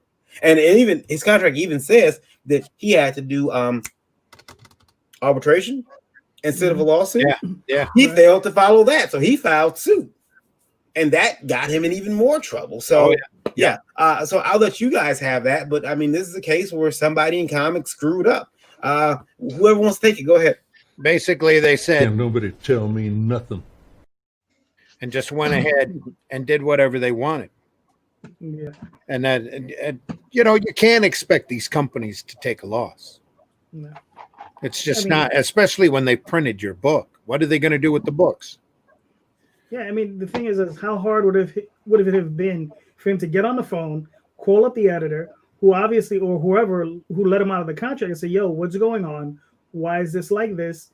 And, just try to come to some agreement, because maybe he could have gone in and bought those books from them and say, okay, so they're not selling, I got my books now, and I'll sell those books. Yeah. But he didn't even go that far. I mean, if you allow your emotions to get away from you, all right, well, apparently you're going to lose property, and a lot of it. Yeah. Physically. Yeah, you're going to. I do have one thing to say about this here. Who said that he was completely out of the contract? Because I think I mentioned on my post on Variant's video that most contracts have terms of termination. Mm-hmm. So in his eyes, he was quote unquote out of the contract, but he was still in the contract because it was terminated, meaning that he's no longer doing the actual work for the book, but he doesn't have the right to say certain things up under the terms of termination. Yeah. And because and this was where I was kind of getting to the aspect of where was the breach of the contract. Was the breach due to the fact that he said something after they let him not work on it, or was it after the fact that he filed suit? Because somewhere down the line in that, or was the breach just him deciding not to turn in the next issue? Well, Well, they wouldn't let him out of the contract if they decided not to let him turn in the next issue. If he just arbitrated and not did it, it's like he breached the contract at that point. But if he worked it out with him to say, yeah, you don't have to do that. Yeah. There's certain things that you have to do to honor that termination clause. Right. Did he get a lawyer? Sorry, Sean said someone slipped me pen particles. I thought it was funny. Wait, so he did not have a No, lawyer. No, and a good lawyer may have even told him. Well, that was my point. You think you get a lawyer and you're like, look, little brother, I'm reading this and you're not going to win. You're going to lose your vacation home that you've had for 40 years. You're going to lose that. So you don't want to do this. I don't know. I would say probably the first thing you need to do is get a lawyer, before you start suing people. $50 consultation fee, or maybe $100 that the lawyer would have charged you. He lost that vacation home. It's worth $200. Yeah, you know what I mean. Like, or at least, and I've said this before. Randy hates when I say it, but at least you need some type of mentor. You need a mentor that's in the industry or familiar with the industry that you can, or a group of people who you can go to and say, hey, look, this is what's going on. Hey, can you guys help me out and give me some clues? Should I go forward with this? This is what I'm looking at. You know what I'm saying? To at least get some type of guidance on a situation like this, so you're not out of your depth on it, man. And I also think he got double burned for not going with the lawyer because they offered him arbitration. And I didn't know that before. I don't remember Varian saying that in the past. The judge offered him arbitration. When he said no, he was basically going, he hit me with your fees. And with open arms. He was begging. He was begging to take on not just a penalty, but hard fees. Well, all my contracts, a heavy judgment. My last call contracts say we can handle an arbitration. And and that way it's fair to everybody. It's a lot less costly. And they offer that to keep it from getting messy. Yeah. And maybe we can come to a decision at that point. Or we can come to some type of compromise at that point. But I remember his first email, and his thing was, and if he's listening, again, we're to be honest here, you just wanted out of your contract. They hadn't done you wrong business wise.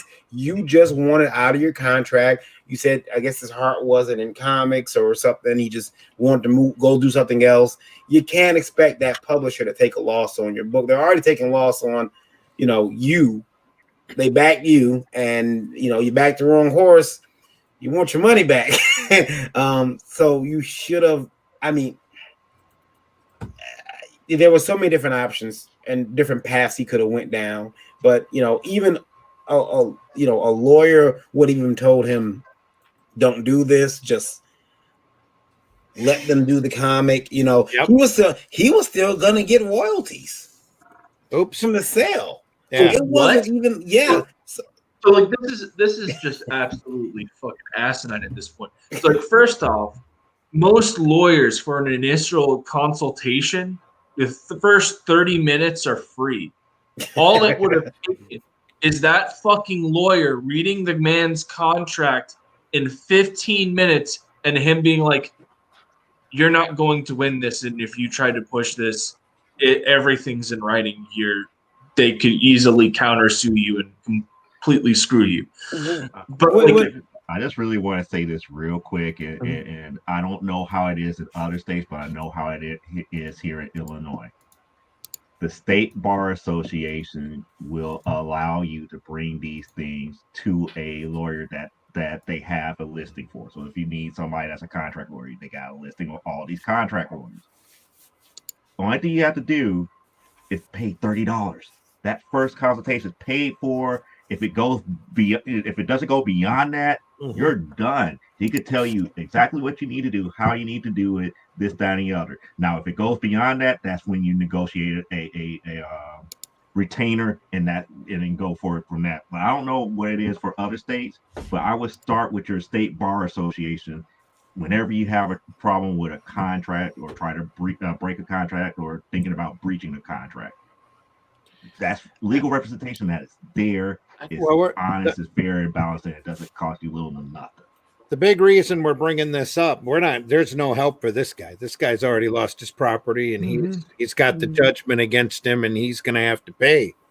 But anybody else out there who's doing a book for a publisher that is looking to get out, always know what's in that contract that you sign. Make sure you know what's in there before you even sign it. It's worth going to a lawyer, especially if you're dealing with a large company, any contract really, to have somebody look the thing over so that you know where you're standing.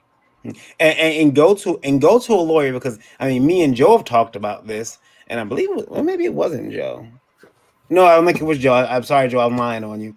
But there was another situation with someone who got in a bit of trouble, and they showed their contract. They gave anybody who wanted to see that contract, they showed it to with a publisher, and apparently that's a no-no.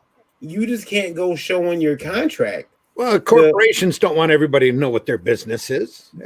That's just sensible. So that's why maybe go to a lawyer, or if you got to show it to a friend, make sure it's somebody you can trust. Then they're not going to be spreading contracts. As you know, heaven forbid, that's the whole reason of disclosure agreements. You cannot just arbitrarily do stuff like that. People talk with one another. Pretty soon they'll find out that, like Boom Studios only paid $20 a page for this or whatever, and they start realizing where the better deals are. So none of these corporations want their laundry aired out. Exactly. Max Seville says greetings. Hello, Max. Yeah, they want to bet. I don't think I'd want everyone to know. Like, oh well, I see how this company's payment structure is. We used to pay you like if I made money at the convention on your book that day, I sent you your PayPal that day. And everyone else is like, I heard other publishers come to me and say, why do you do that, man? Do it quarterly. And I'm like, well, I wanted somebody to have money, right? Wouldn't you? And actually, a couple of people ruined it for everybody because, it always works. Yeah. So, but yeah, I mean, those contracts, you got to look at them. And I know it sounds like it's a broken record. Look at the contract, but understand it, find out what's in it, and what you can and can't do, because otherwise you're gonna end up like this guy, and you're gonna lose things. I mean, losing your house, vacation home is one thing, but he lost his fiance too. She got out. She's like, okay, we don't have anywhere to live. I'm moving back home with grandma or whatever. That's tough. Well, that may be a blessing in disguise. I mean, let's get real. You know what I mean? That may be a blessing in disguise. Wow. I mean, you know what I mean? She may have been just with him because of his vacation home. You know what I mean? And so now he's been sniffed it out. So this could be silver linings, man. Silver linings. Yeah, I had a first wife. Yeah. Let me say this. This is a clarion call to remove emotion from your business as much as possible. Yep. He got into this by feeling like he doesn't want to do it anymore. Probably got wrapped up in that and just wanted out. And he's not thinking clearly, so you just want out. You just try to get out, and you make all these mistakes. When you're what are you saying, Eric? Are you saying he's a Democrat? What are you saying? What is this? I thought this was no politics. I thought this was no. I was trying to keep Eric from getting booted off the stream, man. It wasn't a permaban, I guess. That was you. You were the one that mentioned the political party. Listen, no, you're lucky we're at the end of the show, Anthony. This needs to be nailed home because a lot of bad decisions are made with emotional thinking.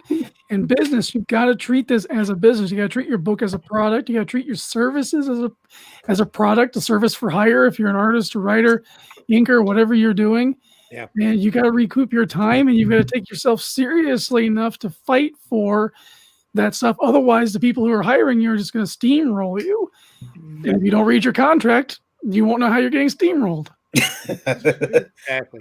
And you want to first comment from the show.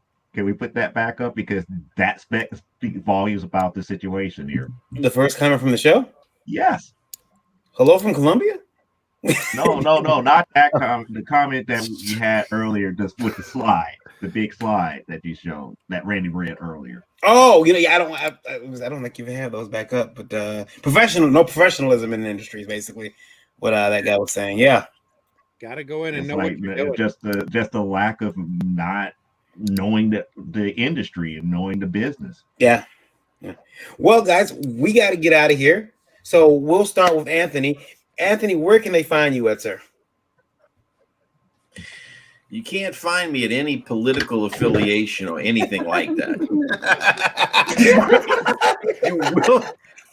you will not find me in anywheres related to anything political. Okay, that's number one. All right, okay. I'm not like Eric. That's number one. You can find me on Twitter at Kid Destructo 1, Anthony Figaro. You can find me on Facebook. It's Anthony Figaro. You can find me on Instagram, LinkedIn, all the sites. I'm on all the social media stuff. And but what I really want to do is if you never talk to me ever again, that's okay. But at least tonight before midnight, and I'll even leave it up, for those people who don't run by the same time I run. Go back God's hand. You want to get your hands on this Indiegogo exclusive cover, because once the campaign ends, it's going to end tonight. You're not going to get a chance to get that cover again. Mm-hmm. And then you're not going to get all the cool stuff that comes with it either. You're not going to get the trading cards. You're not going to get the tarot cards. You're not going to get the prints. You're not going to get the lanyard packs, right? You're not going to get any of that stuff. And for my and this, I specifically designed this for my international friends. I know there's a lot of international listeners on here. So we know that shipping can kill you over there, right? So I know shipping's tough, man. So what we did was, for all my international people, we have an international signature series perk. So you go on there, you click that, you get the book, you get a metal bookmark signed. And what we've added for our international folks is we've added another book, which is the Chronicles of Count Carlos, which is a 32-page floppy, which I drew. And we also added in an original hand sketch, which I'll draw. So you get some original artwork, you get another book, you get the God's Hand exclusive cover, and you get a metal bookmark, all signed by me. So that's for my international people. So make sure you get out there and do that. And for my regular folks, I have all kind of add-ons. I have shirts. We have multiple bookmarks, remarks, original art, Count Carlos. You can get all of that stuff. So make sure you get on that tonight, because once it's gone, it's gone. You deserve it. I mean, I tell everybody this, after the ass whipping that 2020 is giving you, right? You deserve this, right? You deserve this. You need to walk out of 2020 going, I got my ass whipped, but you know what? I got a copy of this right here, baby. It was worth it for this right here. You know what I mean? And also, I don't know. There you go. If not, I'm gonna break it. I'm gonna break this news. But I also, Anthony Figaro is also started his own label, Wolfpack Comics. Sure did. I put that out there. Yeah. Hey, you know what I mean? Randy and them, they saw the label first, man. Yeah. Wolfpack Comics. So check that out. Thank you, Anthony, for being on the show. I really appreciate you coming. Thank you for bringing me back, man. It's good to end here, man. Yeah, and we can't wait to see what you do next. But now we got to get more God's Hand. We got to get more of that. Make it happen. Make it so. Start working on that Kid Destructo book. Lola says we got to get more Count Carlos, actually. So I got what? Yeah, you like that book? I got to do some sexual ghost drawings first. I got to get that done, and and then we'll move on. Okay. Yeah, I want my page first. Yeah, she was one of the page. JD, where can they find you, sir? You can find me on Facebook on the JD Calderon, Twitter on the JD Calderon. You can find me on YouTube on the JD Calderon. You can find me on the Oswald Chronicles. You can find me on Indiegogo, where I do have a campaign currently on In Demand for the Oswald Chronicles, and that's pretty much it. Cool. Next. Is that me or is that Joe? How are we working this? We're gonna go. It's my Owen. There you go. Okay, cool. All right. You can find me on Twitter at ElysianFields_0. You can find us on Facebook under 9 Realms Publishing, and we are live on Indiegogo currently. Last 20 days of the 60-day window to get in on Elysian Fields, the Pyramid Gambit. We aren't going to have the books out by the end of 2020, but you'll be able to start 2021 off with a pretty fantastic book. And we do have some pretty cool stuff we're doing for our international backers. Anthony's making us all look bad for that though. So, but no, we have a great book for everybody, and you know, we're excited. We're thankful for everyone that's come out and supported us so far, and we're even more excited for those of you guys who are coming in here over the next 20 days or so. Thank you, Mr. Dreaded Dinosaur. I am at Dreaded Dinosaur on all the social medias. You can also go to you can go to www.erichodson.com, ERIKHODSON.com. Buy some art from me to help me pay the rent. KiltedAvenger.com. Get a copy of the book while it's still available. Our first print run was pretty low. Second print run is going to have some alterations due to a contract issue. So this is going to be a rare book. If you don't have it, get one. And finally, Webtoon, Canvas, Dreaded Dinosaur Man. Please subscribe. Please leave me a comment. Tell me how you like the story. Don't forget we're doing that contest. Make a comment. Email Variant@IndieVolt. We might pick your name to win a copy of The Kilted Avenger. And tomorrow, 6 p.m., new episode drops. Cool. Joe. As a Indie Vote exclusive, you could catch me this Saturday on YouTube. You can catch the actual channel of CGC Studios. We will be doing a episode of From the Desk of a Small Press Publisher, where I will have Joseph Diaz to talk about his upcoming Kickstarter, The Crusade of Dracula. In addition to that, you can catch me on Twitter at CGC Studios. That's XIGENCY Studios. You can catch me on Facebook up under Joe D. McPhee, or up under the company name of CGC Studios, up under DeviantArt, up under Silverbolt 14. You know, that's a lot of companies. So that's a lot of companies. I'm just kidding. Mr. Zimmerman, where can they find you at? Yeah, I'm available on Facebook under Randy Zimmerman. I am on the Twitter as Randy Zim. I don't twit very often, but when I do, I twit as Randy Zim over there. I have the Zim Geek channel, ZIMMGEK, here on YouTube. And of course, I'm part of the Indie Volt Podcast Network, where our next broadcast will be Wednesday night, Geekgasm, with Indie Princess. Then Thursday mornings at 9 a.m. for the Breakfast Buzz. All these times are Eastern times, or Eastern Standard Times. And then, of course, I'll be here on Sunday morning, for the Sunday Funnies, where we talk about the more lighter and whimsical side of comics. Mm-hmm. And that's here on the Indie Volt radio network. Sean Dean says, I like the same contracts as the Animaniacs. Pay or play contracts. And Sean's going to come back on the show pretty soon, too. He's got a book he wants to talk about. So we're going to have him on very soon. Yeah, he actually started his crowdfunding campaign on Indiegogo, I think, this weekend. Okay, cool. Yeah, we got to have him on. And then the Indie Princess, is the shoe cam returning at some point? By the way, cool. The shoes have lasted all night. It didn't die. Yeah, you got to charge them up now. I do for tomorrow. Yeah. Is it so they can come back and check you out tomorrow, Wednesday? I will be there. Well, you got to do new shoes. You can't do those again tomorrow. No, I got gun heels I'm going to wear tomorrow. Gun heels tomorrow. Okay, all right. Yeah. Geekgasm. And of course, guys, listen, if you want to check out Indie Vote, we got a lot of cool stuff going on. Indie Vote Radio, we just introduced a new show on Indie Vote Radio, Supersonic Pod Comics, which is a superhero radio drama. So check that out. Very interesting stuff on Indie Vote Radio. How? You might be asking, can you get Indie Vote Radio? Well, it's simple. You can get it on Google Play. You can get it on Streamer. You can also get it on Alexa. If you have Alexa, ask Alexa to play Indie Vote Radio for you. iOS, download the Streamer app, and you can get it there. Also, and of course, there's 24/7 music, news, this type of stuff. Indie Vote Live's on there. Broke Money Hustle's on there, hosted by Dread Dinosaur and Professor Trico.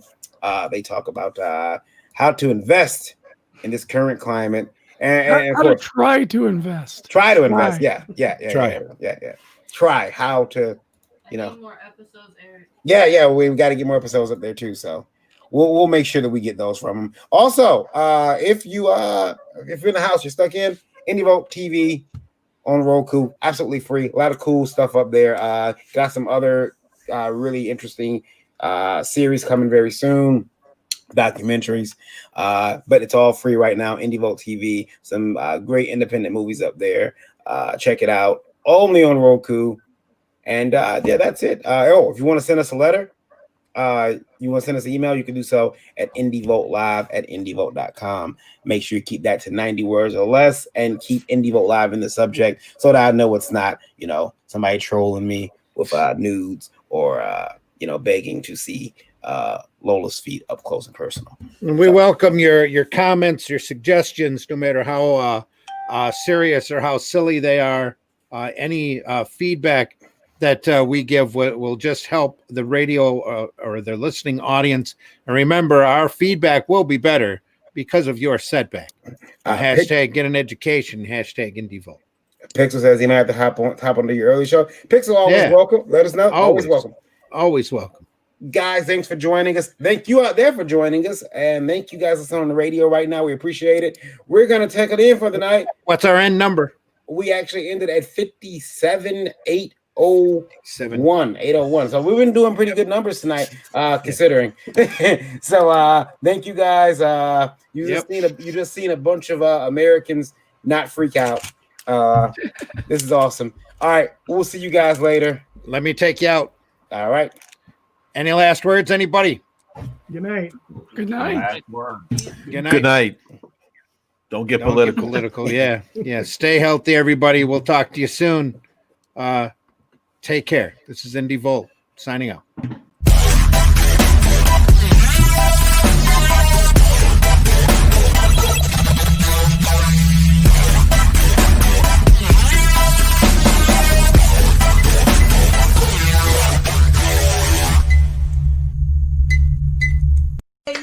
Yay! Think about what you've accomplished. Boss? Boss? Yeah? Boss, ain't you going to bed? Not right now. Ain't you planning on going to bed in the near future? No. You ever going to bed? No.